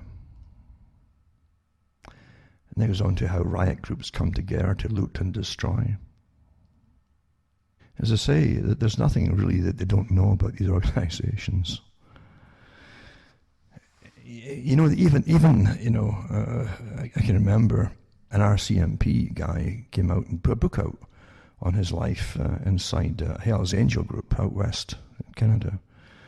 And he got ticked off with these bosses who he kept telling them when these big drug pickups were going to happen.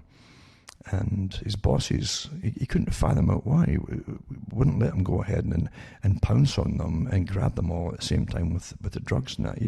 This happened a few times. And so he wrote the book, and then he was reprimanded for writing the book. And I don't know what happened to him after that. He hadn't figured out that it's meant to happen. It's all meant that the Hells Angels are the distributors for the drugs. Drugs are a big income for black budgets, for covert operations, and for Canada's versions of the CIA too. You've got CSIS in Canada and other organizations too that are quieter, but very heavily involved in things in the world. But the cop didn't know. That's how things really are. But that's how their operations too, with these Antifa groups, etc. The leaders know what they're about. They don't even have to know the whole picture either, but they know enough to know that they're not there for the reasons they're told, or their followers are told.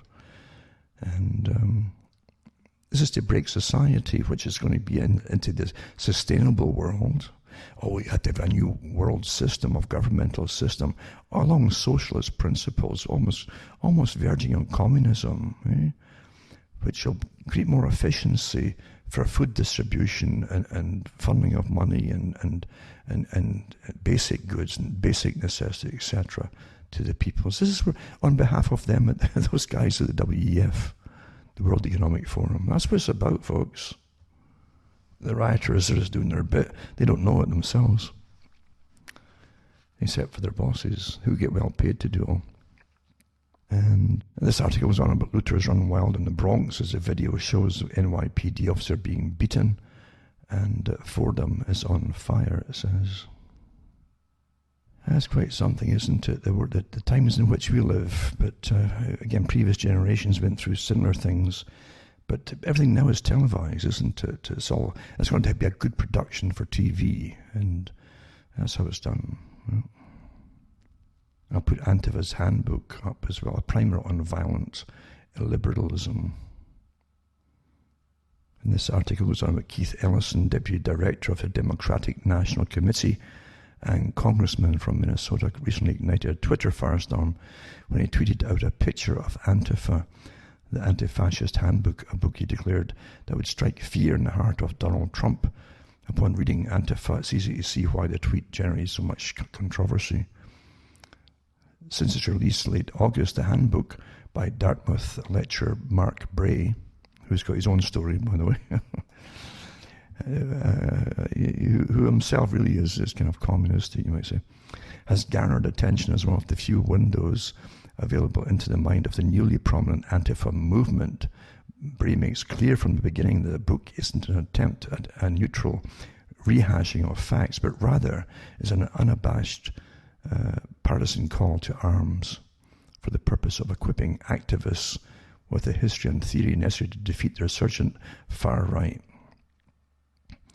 He anticipates clearly the revolutionary ideology of the far left and defends using violence in its service, from street brawls to kidnappings to assassinations.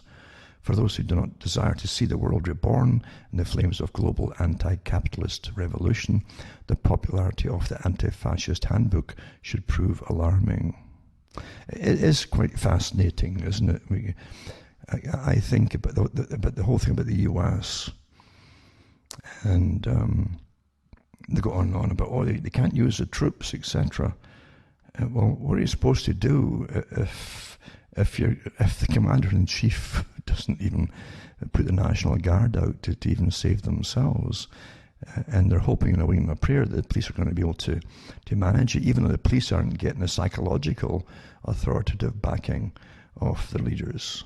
They'll be hung out to dry. They all know that. Every cop knows they'll be hung out to dry in the present climate.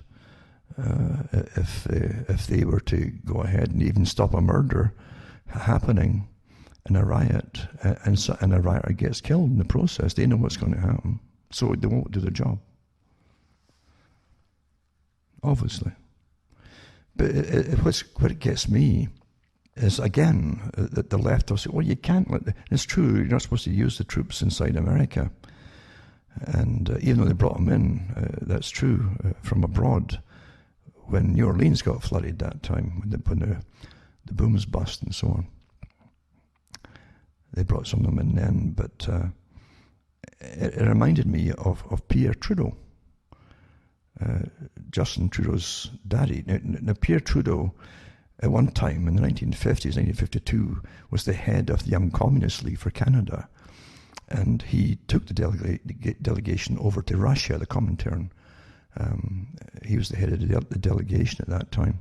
But when Pierre was put in, and don't forget, the whole idea of communism was to get in under any and every possible way you can. If you're a liberal, you're a capitalist, you're a communist, whatever it took to get in, just say you join the party, whoever party it was, get in, then do what you have to do. That's what they said.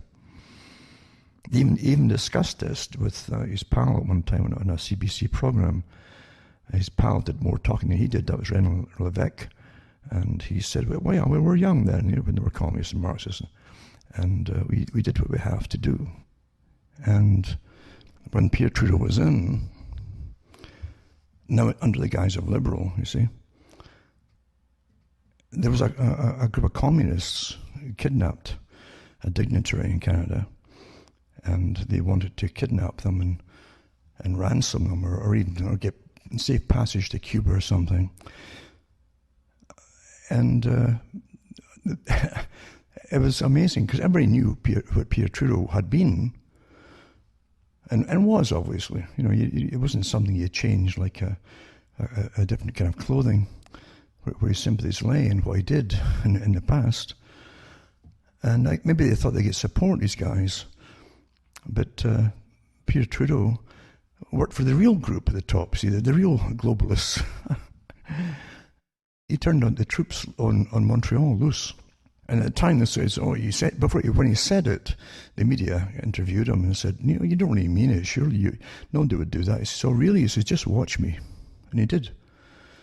So it took a communist to put the troops in the streets in order to quell an amateur communist uprising, a small one inside Canada at the time. They had no idea that he was a bigger shot than they were in that same league. And that's what it is. Remember what Quigley said, we're often mistaken for communists. And that came out too during the Rees Commission with Norman Dodd. And Quigley said, our agenda is so similar. And it is. They've chosen the socialistic technique, was far better than having individualism and people having individual rights and so on, and opinions which are allowed to not just say but act upon and so on. And communism and socialism is far better, where folks are more collectivist society, and they would decide how much goods and fuel or whatever happens you're going to get and stuff you're deciding for yourself. That's why it's the way it is, folks. That's why the World Economic Forum is on board with this whole socialist agenda and everything to be run by experts and bureaucrats, etc. That's exactly what it is. But I'll put this article up on their handbook and so on. And as it says, the ideology of their war techniques and so on, and the use of violence which they push, raise many arguments against free speech and in favour of violence. This is what, is sounded so terrifyingly rational, at least in the context of his stated goals. The overthrow of capitalism most likely can't be accomplished by working within the current state system. So there's no need to be concerned with the tenets of that system. Free speech, for example, plays a vital role in the preservation of our social harmony. Because of free speech, we talk instead of fighting when we have differences of opinion. When people think a law or regulation should be changed, they don't start gunning down law enforcement officials or setting government agencies on fire. Rather, they lobby Congress or campaign for representatives who will enact the changes they desire. This system is far from the perfect, and it allows many injustices to be perpetuated, but it's much more attractive than an alternative in which violence is allowed to settle disputes and enact political change. However, for the revolutionary left, the total elimination of injustices, not just their minimization, is the goal, rather than viewing free speech as a way to keep things from becoming worse. The Brave flat out rejects the First Amendment as a tool that can be used by oppressors. In his words, at the heart of the anti-fascist outlook is a rejection of the classical liberal phrase, I disapprove of what you say, but I will defend to the death your right to say it. Instead, Bray opens the book with a quote from a leftist revolutionary killed in the Spanish Civil War. Fascism is not to be debated, it is to be destroyed. And fascism to them is anybody with any other opinion, really. It's just that it can never end. Once the slaughter starts, you see, that's how communism always does. They bring in lists of names. They've got everybody listed. You've all been listed by them. Probably given the list by the top capitalists that run all. And then they go after their targets and eliminate them. They don't believe in rehabilitating you, even though sometimes they'll say that to the junior followers who are quite unsure of total violence. And they'll say to them, they've got to go to re-education camps. But what they really mean is extermination camps. That's what they really mean by it. Stalin said it. Stalin even killed and eliminated most of the prisoners of war of Russia that had been caught by Germany. And the idea in communism, you would not allow any, what they called contaminated person back into Russia, who once experienced to the Western ideals and maybe even luxuries. They might be contaminated and bring it in with them. They weren't going to have that, so they killed them all. That's what you do. And it's called contamination, you see. Don't forget that. I hope you're realizing what I'm saying. This has been said before in history. And I think Solzhenitsyn said the same thing. It happened in Russia. You had the same thing with the interview by John Pilger on Leni Riefenstahl, where he talked, how did it happen in Germany? And she said, the people really were almost like they were kind of hypnotized, just going through life as normal, and like it wasn't real or something. And before they knew it, they had a whole new system.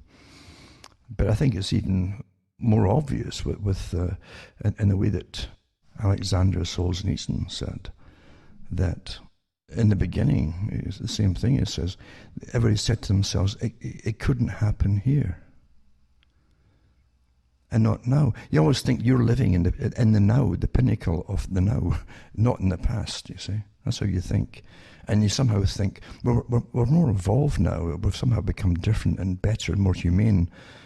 I don't know where this fallacy came from, because we're going the opposite way, in fact. But he said that that's what they all thought at the time, but when a revolution was creeping up on them, and the rhetoric was out there, and they had the Bolsheviks really agitating, and stirring it, and trying to get a following to do the rioting, etc. for them. But it'll never happen. It could never happen here. Well, it can happen. Yeah, you're watching a similar thing happen right now. You're literally a hair's breadth away from them smashing windows and looting and killing folk. It doesn't take much once it starts, and blood's up and the adrenaline's going, and they're in hysterical excitement almost, you see. It doesn't take much. So never say to yourself, oh yeah, it's just a little, it might be this one, it might be the next one, but they're going to get it, and they will do it, and they're given authority from the very top to do it, obviously, or it would never have happened. It would never have happened. Do you know that every country has its form of secret police, and they've got more tabs on everybody you ever imagine. And in peacetime, even in 20, 30 years of peacetime, they're just as active as ever, studying everybody, watching everybody, and on top of everything. And they know who's going to start what, when, and where, why, and there's nothing they don't know, folks. So when it happens and they stand back, it's allowed to happen by those at the top. So as I say, this article goes on to the fact that the author of the book, actually, Bray, makes it clear that from the anti-fascist point of view, such a far-fetched scenario would mean it's already too late, meaning if you allowed someone like a Hitler to give rousing speeches, if you allow that to even start, it's too late, you see. So instead, potential Nazi movements must be stifled in their infancy. This allowance leads to an ever-increasing number of people who need to be destroyed. Personally, I see, if you think it's just one Nazi, the people who took over in the communist system were pretty well the same type, different people, and not in the Nazi movement. But again, you're looking at specialized elite people. And yeah, you all know what I mean. It's a fact, it's history. And that's how it's done. That's how it's done. There are no good guys at the top, you know. It says, for brave politicians like President Trump and media figures like Ann Coulter and Bill O'Reilly and intellectuals like Charles Murray all deserve to be nipped in the bud speech-wise due to their opinions.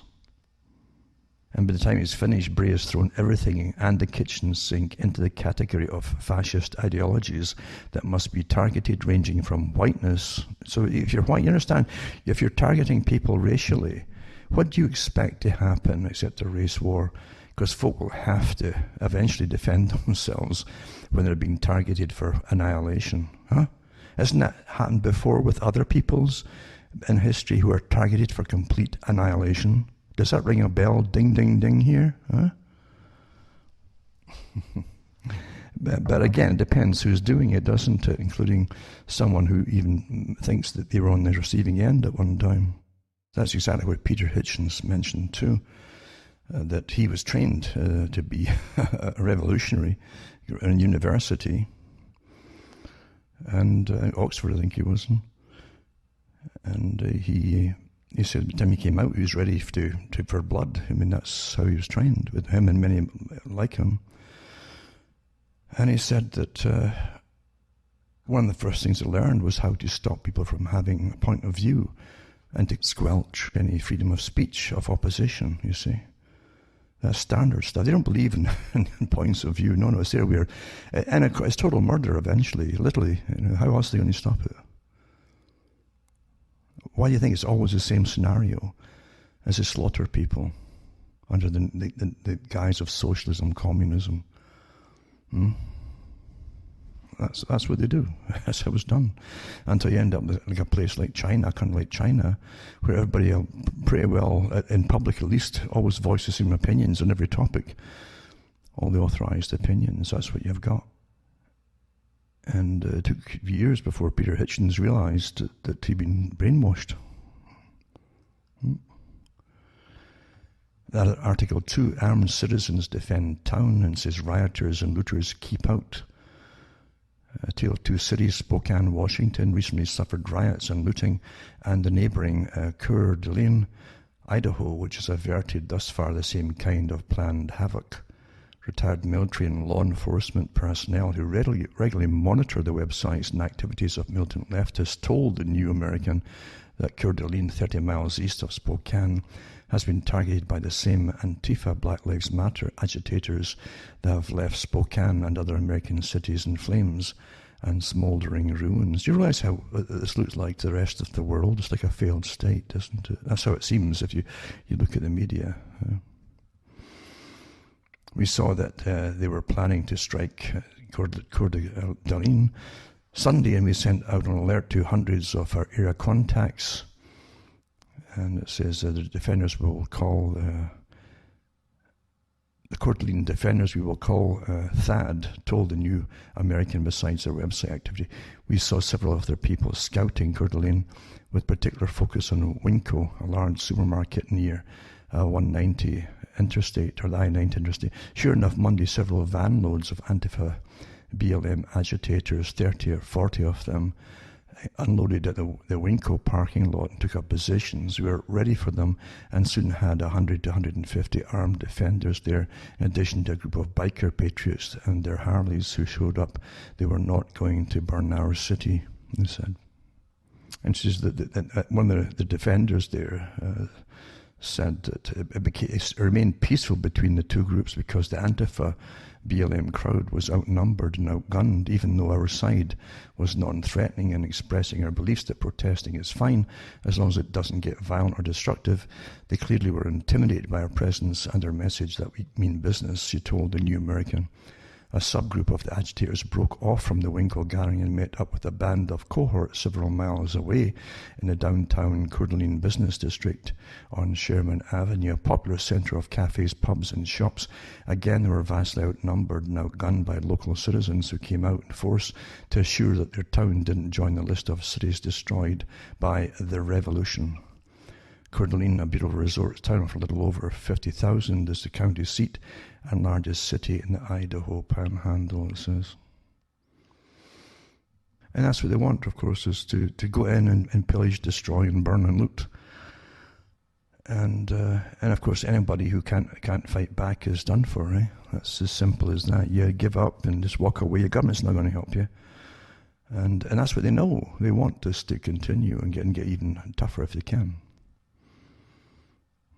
And then you get folk literally groveling and bending knees and so on as though they're guilty for all the sins of the world, which of course is the Stockholm Syndrome. That's what you see. Folk collapse mentally and apologize for the whole history of the planet for things they've never done in order to survive, which they hope they'll survive.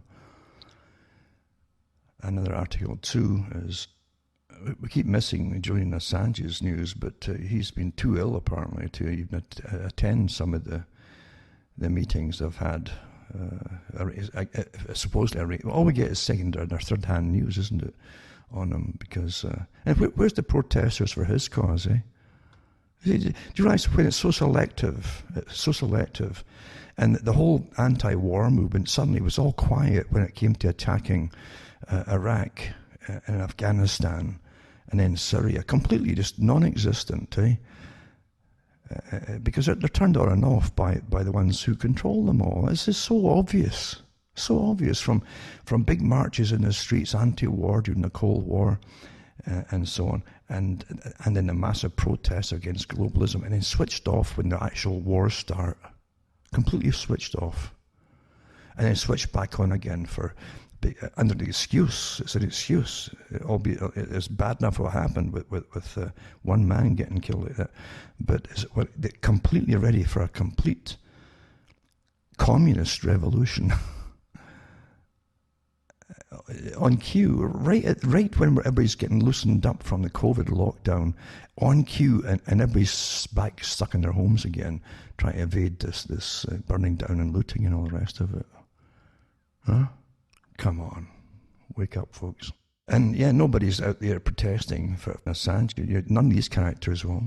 A guy who literally said an end to the spying of the public by all the agencies on the net. No, strange enough, you think that'd be up their street, but nope, not a peep. Amazing, eh?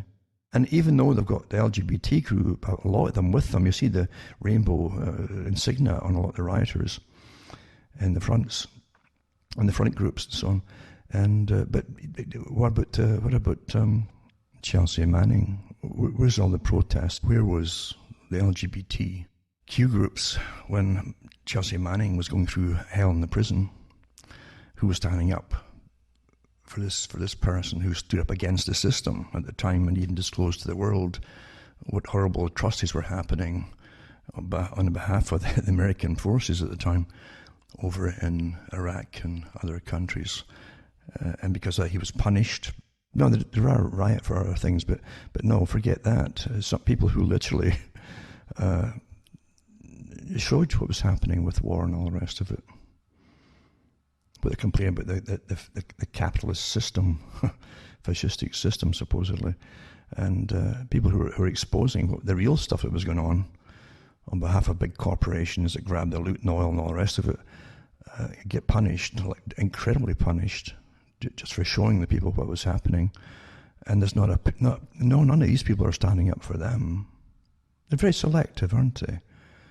And it's always on board with the global agenda, sustainability and austerity and environmentalism and zero carbon and yada yada, until you're right into poverty and austerity at the end of it. That's what it's about. That's what it's about, folks. Nothing's ever what it seems when it's televised. But again, where was the whole anti-war movement then? It wasn't to be seen. There was no big protests in the streets, nothing like that. Same with Assange, etc. It's very selective, and it isn't until you realise that it's all managed again. It's all managed by the people at the very, very top. The World Economic Forum, out of this chaos that's happening right now, will get their whole agenda of sustainability, rationing, post-consumer society, using a socialist-type system run by bureaucrats and so-called experts and technocrats from top to bottom. No democracy. That's what they want. Don't forget that George Soros talks. He talked again at the last one at the World Economic Forum. If this man was a rogue agent of some kind, he would be dealt with by all of them. That doesn't happen. He's part of it. And so are all the rest of them at the very top. The richest folk in the world are running the left wing, believe you me. And out of it, they'll get their whole sustainability depopulation program put in place. And let's not excuse violence. Barack Obama forgets his entire presidency and argues that riots should lead to voting Democrat, he says. Amazing, too, that he comes right off the woodwork again, eh? And also with the deep state, and he's one of the front men, or at least one of them, the lower down front men for it. Because at the top, it's a much higher organisation. The ones that you hear about that face the public are really still worker bees. The ones way above them are quiet, and you don't even know a lot of their names. In fact, they really run the whole show. But again, he was put in charge of one part of the deep state to foment, a complete breakdown of anybody who tries to to break the agenda. And don't forget, again, Obama, the Democrat, was praised by all the PNAC group of supposed neocons for carrying on the same wars to which they started. Don't forget, when things don't add up, there's a different game going on, isn't there? Of course there is. And this article says that the former president protests across the country have been overwhelmingly peaceful and express a genuine and legitimate frustration over a decades-long failure to reform police practices and the broader criminal justice system. When he was, and I can remember the articles I read where he was recruiting the army guys straight into the police forces. And don't forget too, and I hope you remember this, the billions of rounds, ammunition rounds, all calibers, military-grade calibers, rounds and hollow points he was bringing into the country to all the different government departments. What was that on? And also getting all the ex-military gear, not just military, well, it was flak jackets, a whole lot, and armor-plated vehicles and so on from the military that were supposedly used, and dish them all across America. Everybody's saying, what's coming down the pike here, What's going on here? Bush started it, it continued right the way you had some when Clinton was in, but when Bush was in, it was coming in big time. And they even had tanks, armoured vehicles getting given to certain police stations and so on across the country. So what's going on here? What are they expecting? What are they expecting? What side are they going to give it to use? That's what I'm wondering. This article says too, but see, Obama isn't what you think he is either. Never was. None of them are, As they play this game of left and right. This is the problem with Obama's message, that it's partisan. Isn't it? It's partisan, but it brazenly ignores reality, such as the fact that he was the president for 8 years with full control of those levers of power. Yet somehow the greatest achievements of the Obama era, Obamacare, DCA, or pushes for transgender rights, the title 1X9, Campus Rape Culture Rules, to name a few, ended up having nothing to do with racial justice. Surely it was the Obama administration that passed the First Step Act to give relief to federal inmates, the majority of whom were African American, from harsh mandatory sentences imposed from the Clinton era. Oh wait, no, it was the racist Donald Trump. Well, it was definitely Trump who presided over the killings of Trayvon Martin, Michael Brown, Freddie Gray, Tamir Rice, Laquan McDonald, Eric Garner, and fueled racial anger that set Ferguson, Baltimore, Cleveland, Chicago, New York on fire in the aftermath. No, wrong again. How can Obama-Clinton decree that the solution to all of this is to vote, and vote blue, be reconciled with the fact that many of the police forces engaging in brutality, starting with Minneapolis, are in places with Democratic mayors, governors, and city councils? It goes on and on and on. But they go on too about the running the guns to the Mexican cartels when Obama was in. That was true as well. Like turning Libya, the most prosperous country in Africa, into a warlord-run hellhole where black people are sold as slaves, like droning citizens without trial. And that's true. Obama used to pick them himself. That was always the papers. He used to go in the mornings and pick who wanted to destroy that day, and spying on journalists and political campaigns. Nothing's ever what it seems to be, really. Another one too is Black Lives Matter, Dublin, Irish cultural colonisation and left hypocrisy. Poor Ireland, it's such a tragic country, it really is. And it says Dublin streets could have been mistaken for inner city Los Angeles yesterday as it played host to its very own Black Lives Matter protest. Numbering the best part of 3,000 strong, the protest came as the city is tentatively recovering from the coronavirus epidemic. Technically, such a gathering is banned under public health guidelines, and not forgetting that Dublin's inner city is one of the country's viral hotspots. The protest was in response to the ongoing conflagration emerging from the death of an African American in Minneapolis last week, with the usual grievance issues of direct provision latched on for good measure.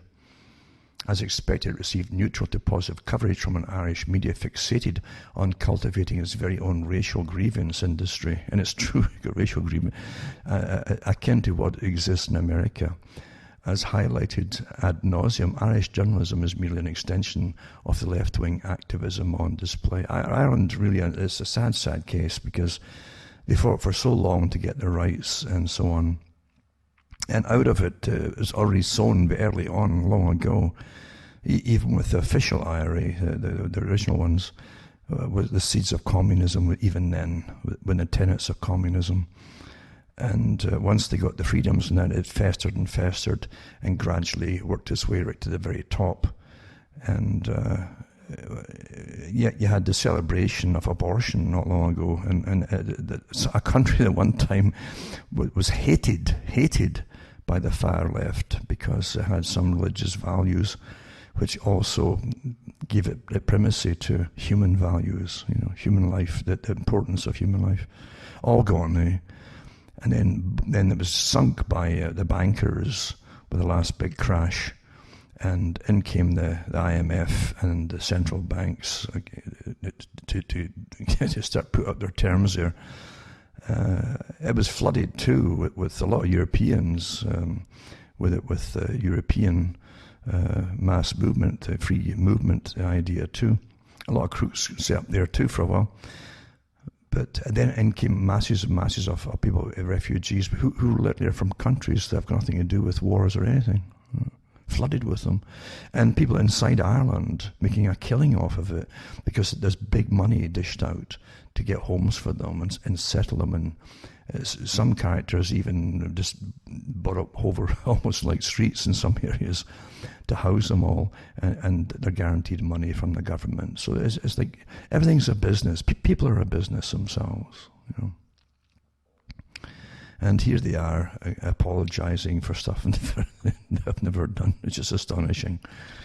It's so sad. It's so sad. The Irish, literally, they had an inferiority complex. For at least they always make jokes about themselves, because there was an inferiority complex for such a long time, because they were dominated so terribly by England for a while, or London really, and kept down as a people really.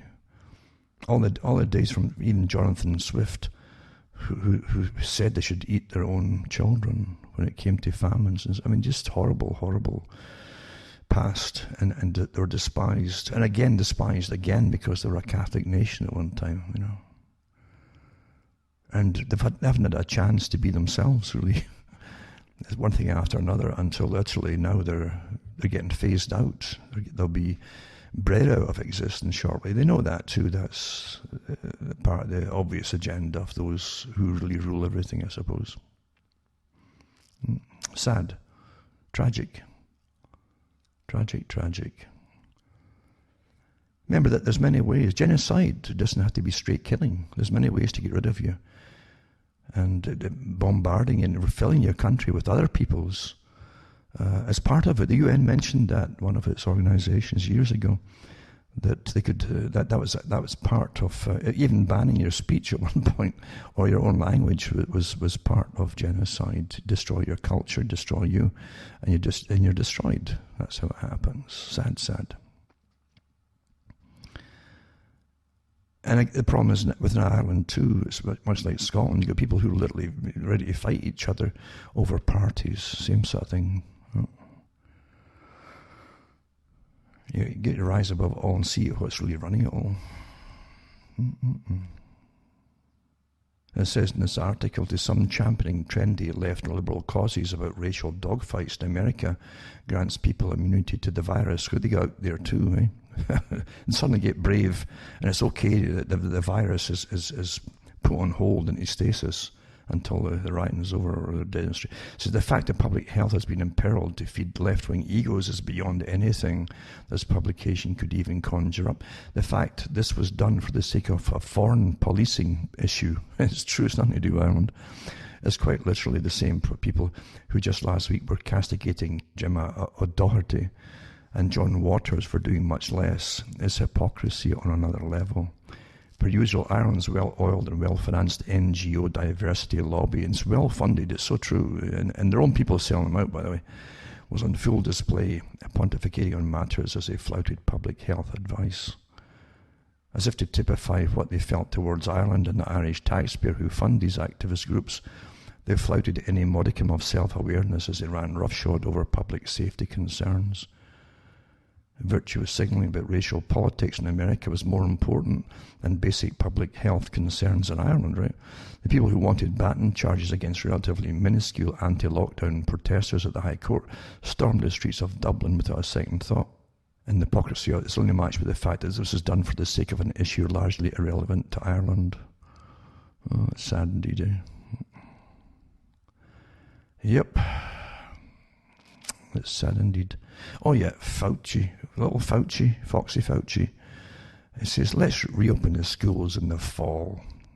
Here he is. So I guess he's missing the limelight. I don't know if he's still in it or not. But, and you know he's going to try to spike it. Remember, he wanted it locked down until they get a vaccine. Your own immune system, even if you had antibodies, meaning you'd conquered it, it wouldn't make any difference. They still wanted you to get their particular brand, you know, the expensive brand that comes in a little needle. They always want, the authorities always want to stick it to you, eh? Whatever it is. Taxis, needles, you name it, they want you. You're just owned like farm animals.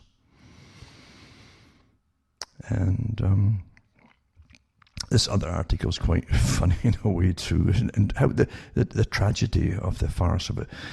There's a young woman in Germany, I think she's 19 maybe, Naomi Sebt. She was being threatened with prison for denialism. Everybody's, so fed up with all this. It's all your fault for the climate. It's all your fault for the climate, and so on. Right? And the intense doctrination to the children until they grow up, then they're petrified. They think the planet's dying, as they say. That's what radicalizes them. It's all intentional. You always breed the generation of rioters that you want. If you're the leaders, you see, that's what they've done. And it says, the response to her appeal for Naomi Sebt has been splendid, but more of us need to help her because the state media authority in North Rhine-Westphalia, in the hope of interfering with Naomi's right to post YouTube videos critical of the party line on climate, have menaced her not only with 2 enormous fines and 2 sets of costs, but also with prison. That's what it's come to now, eh? Naomi really needs the help. And so they're asking for donations to help her. And it says, the defense lawyer already scored 1 success. The authority was compelled to abandon its campaign to force her to take down the first of the 3 videos it has complained of, because she made it long before she had met anyone from the Heartland Institute, which the authority dislikes because they regard her single mention of it in one of the videos complained of as constituting a product placement, contrary to the anti-free speech law of North Rhine-Westphalia. Astonishing how they try to shut you up, eh? Isn't it? Amazing. But anyway, she's 19 years old, it says, and she's like, after all, can't be expected to have known that free speech had been shut down in her part of Germany by an obscure and spacit law. It says here, in spacit law. The authorities trying to make her pay a fine of €1,000 plus another €200 costs for each of the 2 videos, costs €2,400. If she doesn't pay, then the threaten to put her in prison, right? What she said too, I want to thank, she says, I want you to think, welcome to the Heartland Institute, she says, hello everyone, my name is Naomi Sebt and I'm a new member at the Heartland Institute, and I've got very good news for you. The world is not ending because of climate change. In fact, 12 years from now we will still be around casually taking photos on our iPhone 18s, tweeting about the current president on Twitter and ranting about the latest celebrity gossip. However, we're currently being force-fed a very dystopian agenda of climate alarmism that tells us that we humans are destroying the planet and that the young people especially have no future, and that the animals are dying, that we are ruining nature.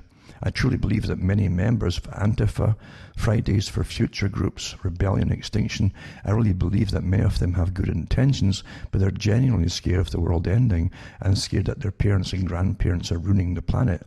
That is breaking relationships, is breaking up families, and we at the Heartland Institute, we want to spread truth about this science behind climate realism, which is essentially the opposite of climate alarmism. And she goes on about it too. And she said, I don't want you to panic, I want you to think, you know.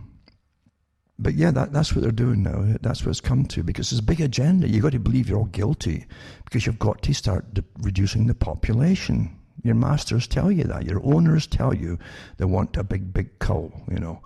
And they'll do it, if you don't do it voluntarily, they're going to do it one way or another. And they really mean it. You understand? You're dealing with real psychopaths here. And if they want to bring you into starvation, it's not pleasant if we see millions of folk dying of starvation, not pleasant at all. They will do it. I hope you understand what we're talking about here. And they have trained a generation to hate anybody older than 15 or 20. Absolutely. The old communist technique. Don't trust anybody over 30. Then they reduce it to 20. I tell you. Mm-hmm. Another article, Global Capitalism, World Government and the Coronavirus. I'll put that in there too. And the war trade against China, of course, that was part of it as well. Yep. Financial crash spearheaded by fear and stock market manipulation, stage 2. Stage 3, lockdown, confinement, closing down of global economy. And then who controls the politicians? You better ask that. They're all in it. I don't care what side you think they're on. And then you get the fear campaign prevails, social distancing is enforced, the economy is closed down, totalitarian measures are being imposed. According to Dr. Pascal Sacre, in some countries patients can leave hospital by agreeing to wear an electronic bracelet. I call it a manacle because it's what it is, you see. And this is only a sample of all the totalitarian measures planned or even already decided by governments in favor of the coronavirus crisis. It goes much further. It's limitless and it affects a good part of the world, if not the whole world. So I'll put this article up as well for those who want to see it. It really is stunning. What amazing times we're living through. And most folk, I suppose, will be in confusion all the time through fear. Fear causes confusion. You can't think rationally. When you're terrified, that's the first part of, that's why you cause terrorism. It's a great control mechanism. You can guide folk who will follow blindly and obey blindly because they're terrified. They can't trust their own instincts, judgments, or anything else. You see? It's a great tool, fantastic tool. So I'll put all these links up as well. I'm not finished just yet, mind you. For those who can still put up with it a bit longer. It'd be so interesting to watch what's happening, because this is history you're living through. A well-planned, organised, massive, maybe three-point or three-pronged assault, starting with the COVID and the shutdown of the economy, the total reorganisation, all structural organisation of society and how you behave with each other. And the readying for starvation. You're going to see this planned, folks. It's planned. They've cut down all the meat plants and all the rest of it. It's planned. Here you see. And then you have the same problems. They start cutting back on what's left, all the harvest stuff, and they'll start exporting to other countries. Oh, they're in worse condition than we are, and you'll end up being in the same condition as they are. It's all planned that way, if you let them get their way. And if they can't get it right off the bat, they'll close you down again. Oh, it's spiked again. The virus is back, round 2. And there you go. You know. And governors back massive protests after months of banning large gatherings. No kidding, eh? The same governors, eh? That would have you put in prison, eh, for breaking the rules, are out there protesting. Never mind the 6 foot space and all that nonsense, you know. No problem there at all. There's a hypocrisy of people and who you vote for. Eh? They're liars and actors, aren't they? So Democratic governors said they support large-scale protests, a reversal from mandating social distancing and lockdown since March. Remember, small groups, no more than 4 or 5 or 10 at the most. All this have massive riots. It's okay. So I stand behind the protesters and their message, says New York Governor Andrew Cuomo said Monday. He noted earlier in the day, though, that protests could exacerbate COVID-19 spread. No kidding. He's covering all bases, eh? We spent all this time closed down, locked down, mass social distance, and then you turn on the TV and you see these mass gatherings that could potentially be infecting hundreds of people after everything we've done, he said in his press briefing. Of course, they won't say anything about arresting everybody for causing potential deaths of other folk if it's all true, right? And spreading it. Oh no, they won't do that, will they? Michigan Governor Gretchen Whitmer was quite a character I don't think she believes in democracy either. Also encouraged peaceful demonstrations Monday. She lifted Michigan's stay-at-home order Monday, 11 days ahead of schedule, and told Michiganders to stay smart, stay safe, and let's all do our part. She didn't say we're all in it together, but generally the collectivists say that. And so did folk in wartime. We're all in it together. And so she announced on Monday that, this like a decree, like a royal decree. She announced Monday that restaurants will be able to reopen at limited capacity next week. Gatherings of fewer than 100 people are now permitted. I hear they have riots in the street with maybe thousands. But for ordinary folk, fewer than 100 people are now permitted, meaning massive protests are still illegal under the state's gradual rule. Oh, what a joke that is. I tell you, I heard though some of the restaurants are going to open up and serve just soup, very thin soup, and special masks with straws, holes for straws to go through them. So you don't sit there and slurp away and see how it goes. I tried eating the soup with a mask on, and it just went all down my chin. It was just awful. So don't try it. Now, said protests broke out Washington, D.C. over the weekend as well. Mayor Muriel Bowser implemented a citywide curfew Monday starting at 7 p.m., just 2 days after announcing the restaurants can start reopening for outdoor service, again at limited capacity. Well, you understand that this is a farcical thing, this 6 feet distancing. I went through the story last week of how it started with a girl at school who was wanting to get into computer programming and modelling, and they did this thing for school, and she came up with the idea, how many folk we meet in a day, how many children meet in a day, hundreds of people, and blah, blah, and they're the spreaders, yada, yada, and 6 feet up. It all came through computer modelling and a complete made-up idea. It wasn't based on any reality, folks.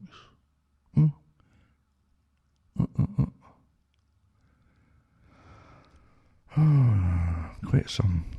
Take some talcum powder with you, right?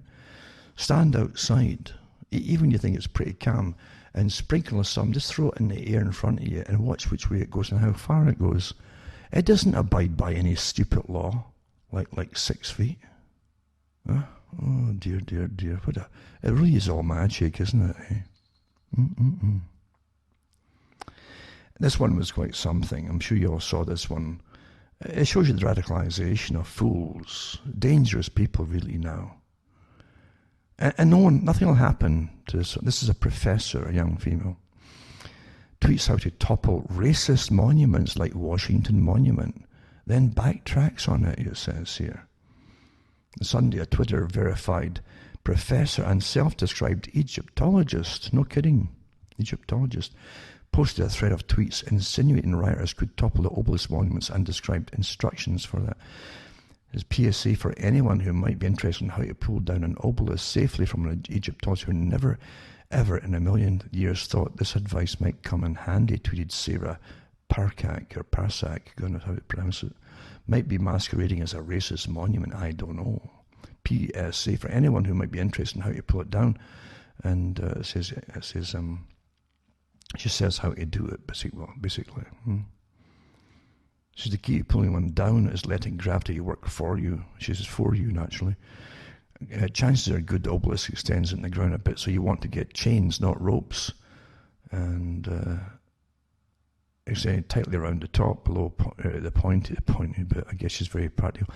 And 1/3 down, forming circle, she tweeted, for every 10 foot of monument, you'll need 40 plus people. So say a 20-foot tall monument, probably 60 people.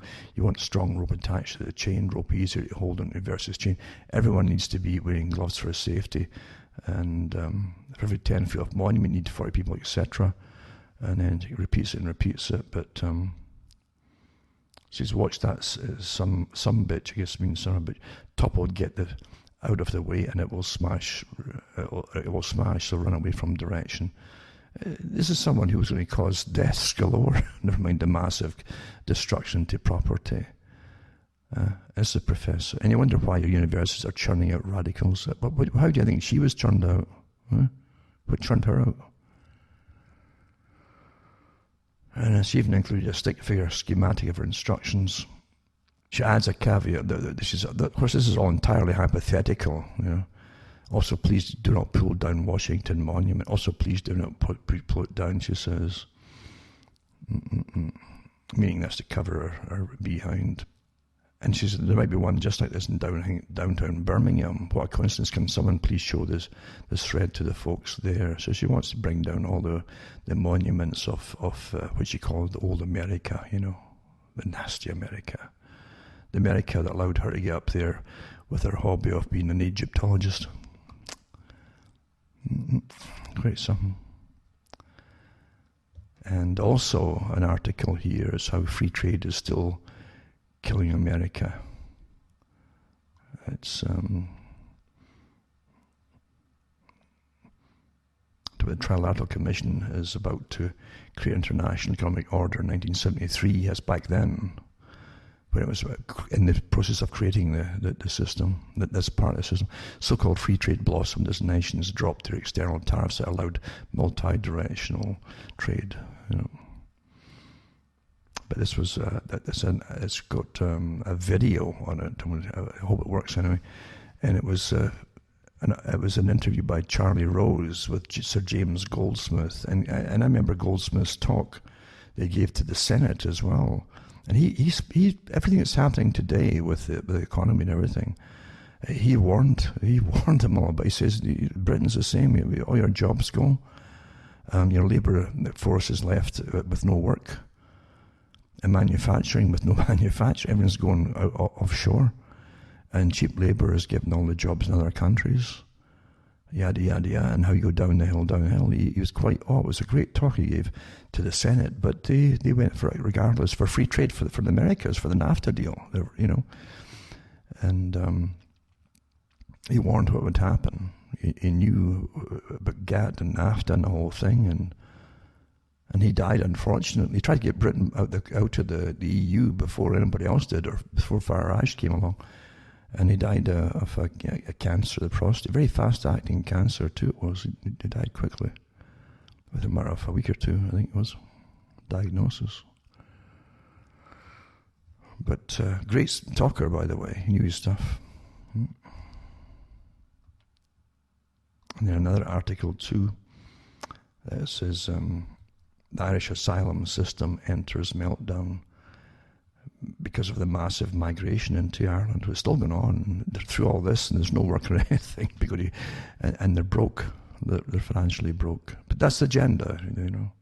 That's the agenda. You're not supposed to exist very much longer.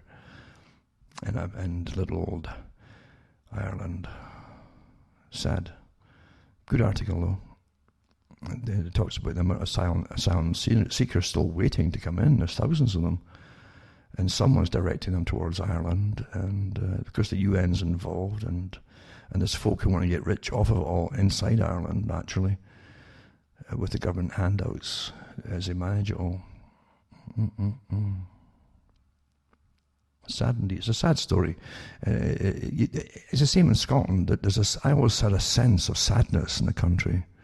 When I went into the Highlands, you know, the Highlands where a lot of clearances happened, right across the entire country, east to west coast and to the north, that the troops went through just exterminating people, and then the rest of them were put in prison ships and shipped abroad and so on. Young guys could join the new militaries, the Scottish regiments, to fight for for England, and that's what they did, Mm-mm. But oh yeah, it's tragic. You feel it's there in the air, in the area. And this article too, it's quite interesting. It says, kneeling for George Floyd is grotesque Western infantility. It's an outside point of view. And it's from an Israeli paper. But you got to, again, look from all points of view. You can get stuck in your little bubble where you are. And you got to see how things look from outside at times too. But it says kneeling is a central rite in RITE in Western culture. Kneeling for George Floyd is expression of a grotesque Western infantility. It says, there I said it, although I know that those who do not kneel are considered amoral monsters these days.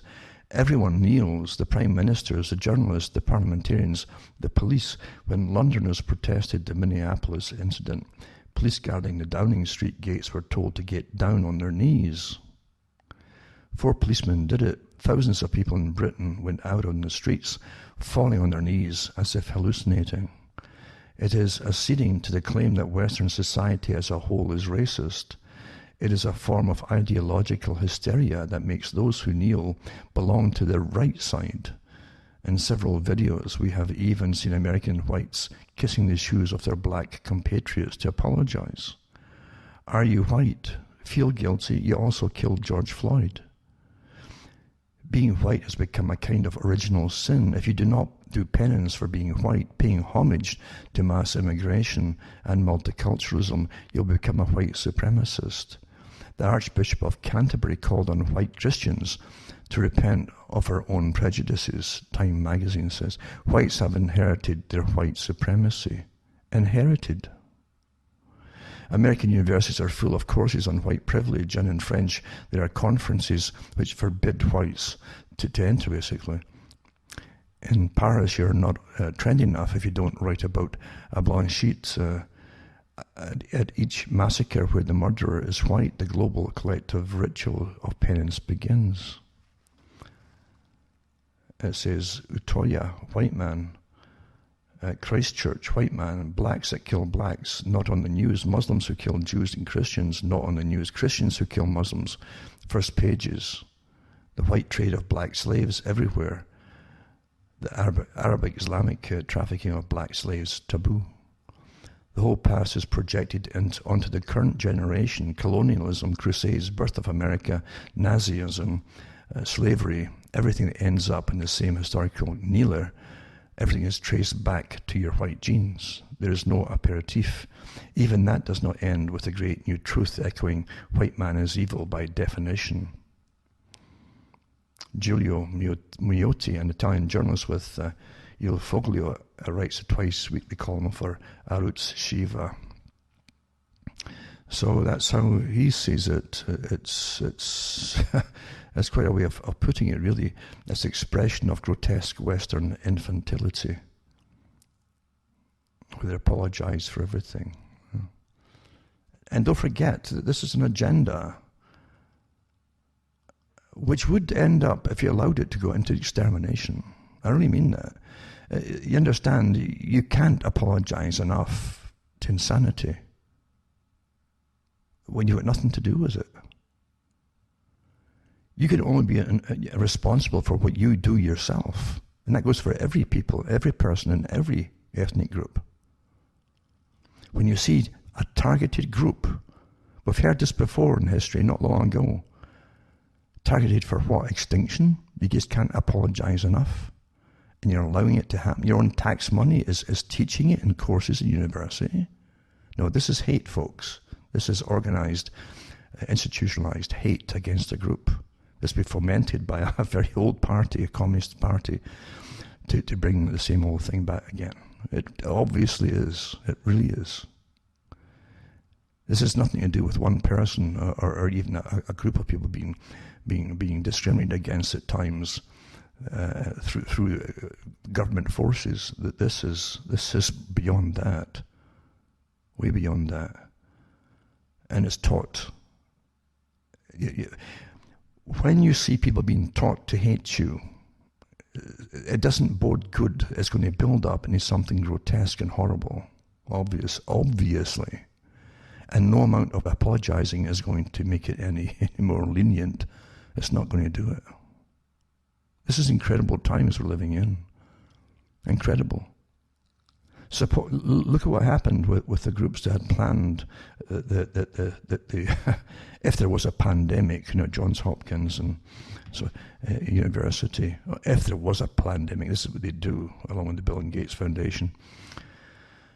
And they said during their training exercises that they'd already had the things to go for to save the Chinese getting blamed for it. So there was no racism involved, and they had ads where they'd have people coming out and say, "Oh, I was discriminated against," Chinese people saying that. That was okay, right? To say, "Oh, that's terrible if they did." Well, here, how many thousands or how many millions of children here have been brainwashed to hate the white folk? And that's okay? Nope. That will never be okay. Never. And police brutality against anybody is never okay either. Of course it isn't. But you don't blame a whole race for it. No way at all. This is a bigger agenda than that, much bigger. Another article too is the unfortunate siding of Russia with China now, because the US again and Trump is definitely surrounded by neocons as usual. Have targeted China and Russia again, as again resurrected them, I'd say, as the enemy, right? And because of that, naturally, when that happens, countries band together in mutual support. So Russia, it says Russian President Vladimir Putin may have had for a more workable relationship with the Trump administration and have been trampled, so to speak, all his hopes. This came through loudly and clearly in acerbic remarks by Russian Deputy Foreign Ministry Sergei Ryabkov in an interview Friday in the National Interest. It was called with the National Interest. Ryabkov lamented the sad state of Russia-US relationship, while pointing not subtly to China as Russia's ace in the hole. He was simply acknowledging that what the Soviets used to call the correlation of forces has changed markedly, and strongly implied the US should draw the appropriate conclusions. No amateur diplomat, Ryabkov used unusually sharp, almost certainly pre-authorized words to drive home his message. We don't believe the US in its current shape is a counterpart that is reliable. So we have no confidence, no trust whatsoever. So our own calculations and conclusions are less related to what America is doing. We cherish our close and friendly relations with China. We do regard this as a comprehensive strategic partnership in different areas, and we intend to develop it further. In other words, we Russians and Chinese will stand together as the US tries to paint both of us as arch villains, all the while isolating itself and painting itself into a corner. And that's by Ray McGovern, that one. Also with Minnesota, it says they saw plateless cars. Some of them carried guns and hammer during George Floyd protest, it says. In warning that outside agitators had infiltrated local protests over the death of George Floyd, a black man killed at Minneapolis police, state officials outlined a list concerning developments, including cars stripped of their license plates driving around town. At least one case on Tuesday in Hennepin County District Court showed that a group of mostly young men, local young men, were riding in one of the mysterious vehicles. The cops recovered 2 guns, a hammer, and an electric grinding tool from the men. I guess that's to grind off padlocks and things on places. Authorities charged Junior J. Smith, 24 of Rochester, Augustine Livingston, and Peter Shin. It says they face 1 count of second-degree riot armed with a dangerous weapon.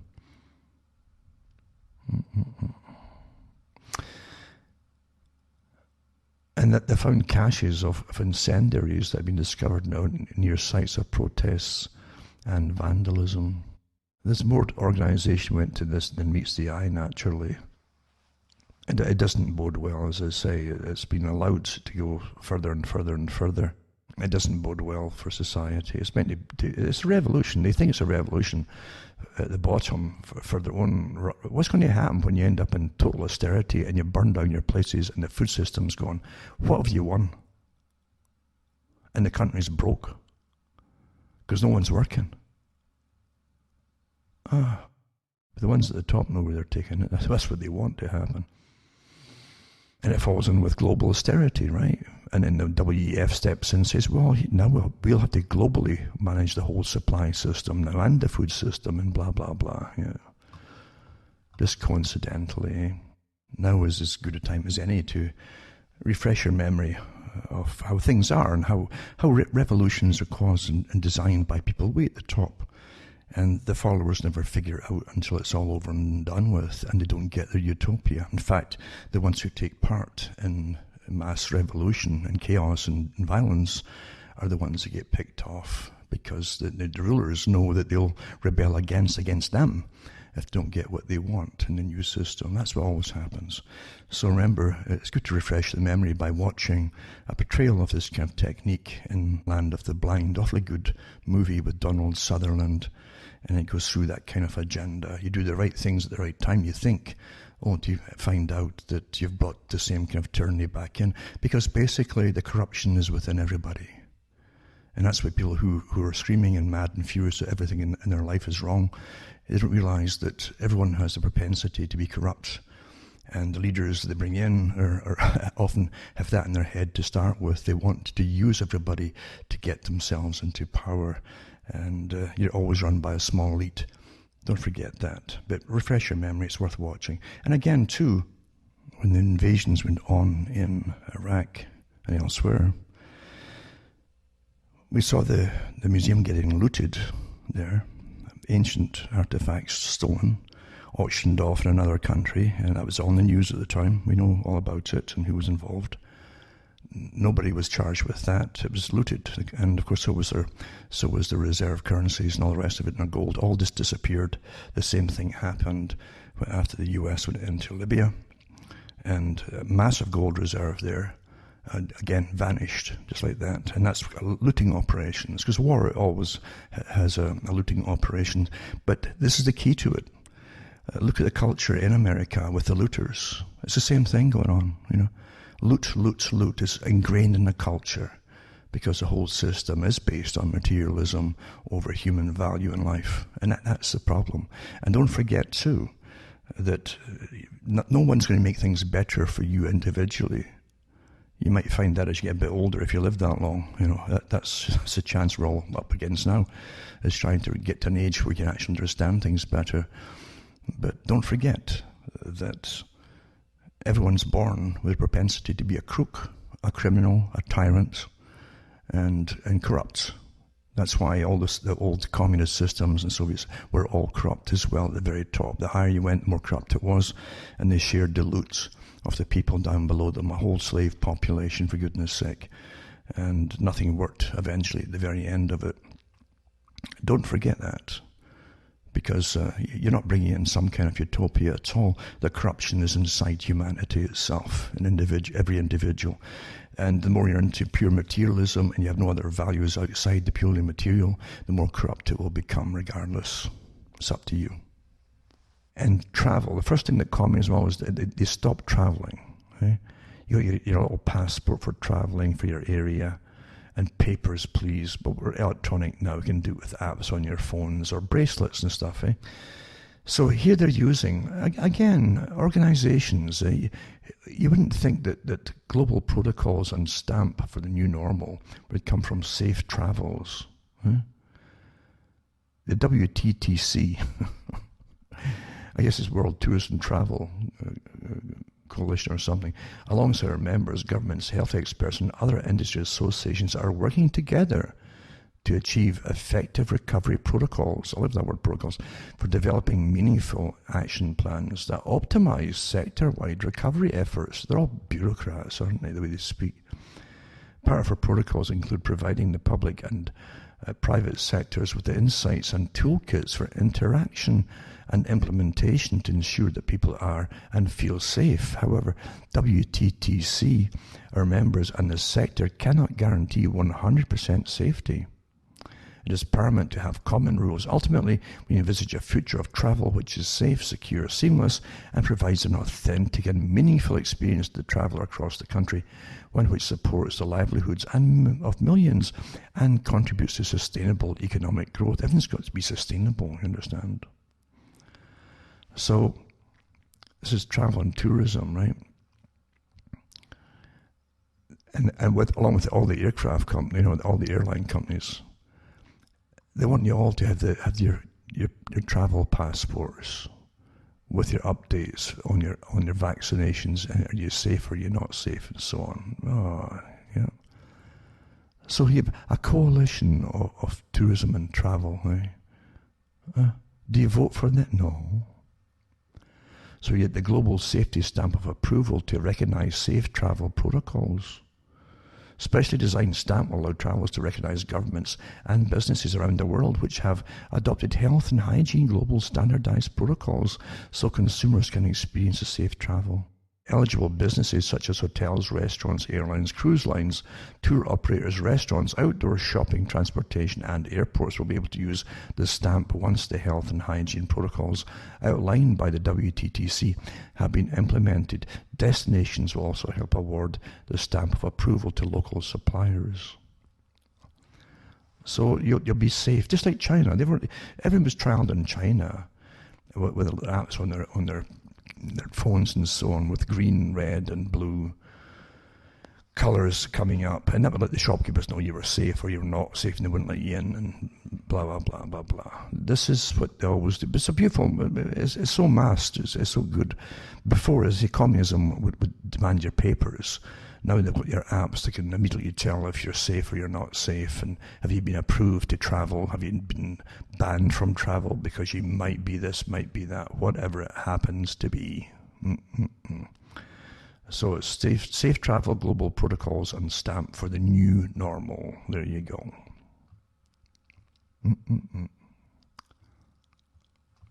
Quite something, eh? Quite something indeed.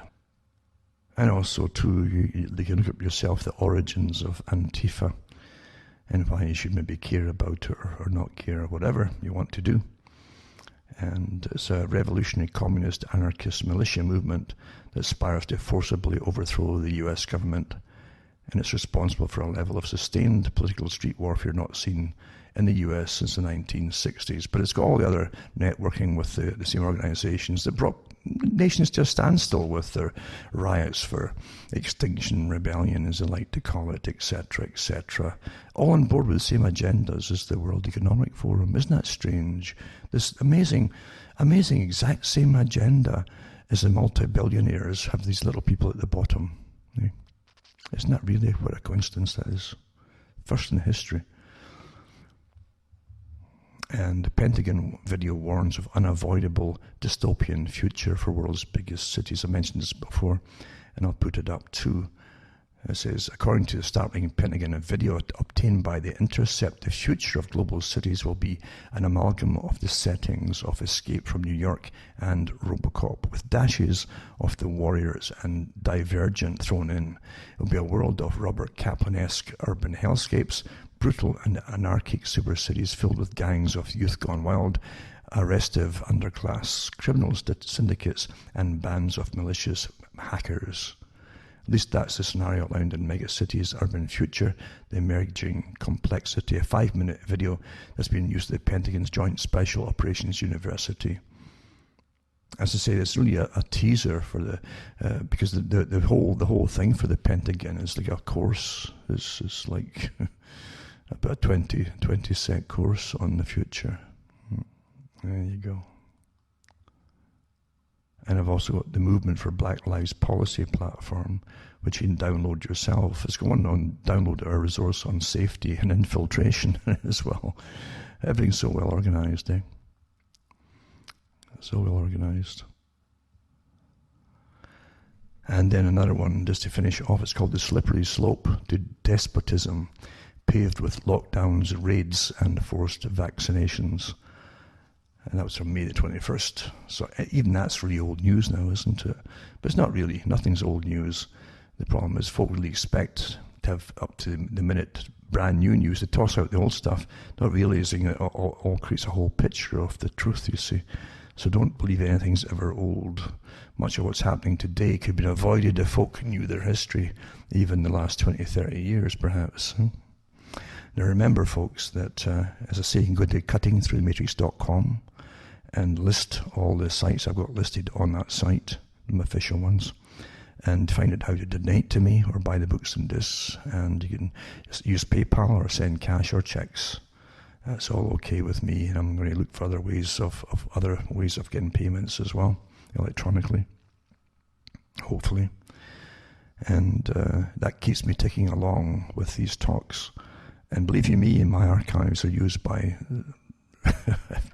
all the other names that you've probably heard out there in the alternate media, because it's a free archive for those who want to look into it, with so much information on it. And you'll hear people quoting them every other day of many talks I've given. They just don't mention where they got it from, which is an awful shame.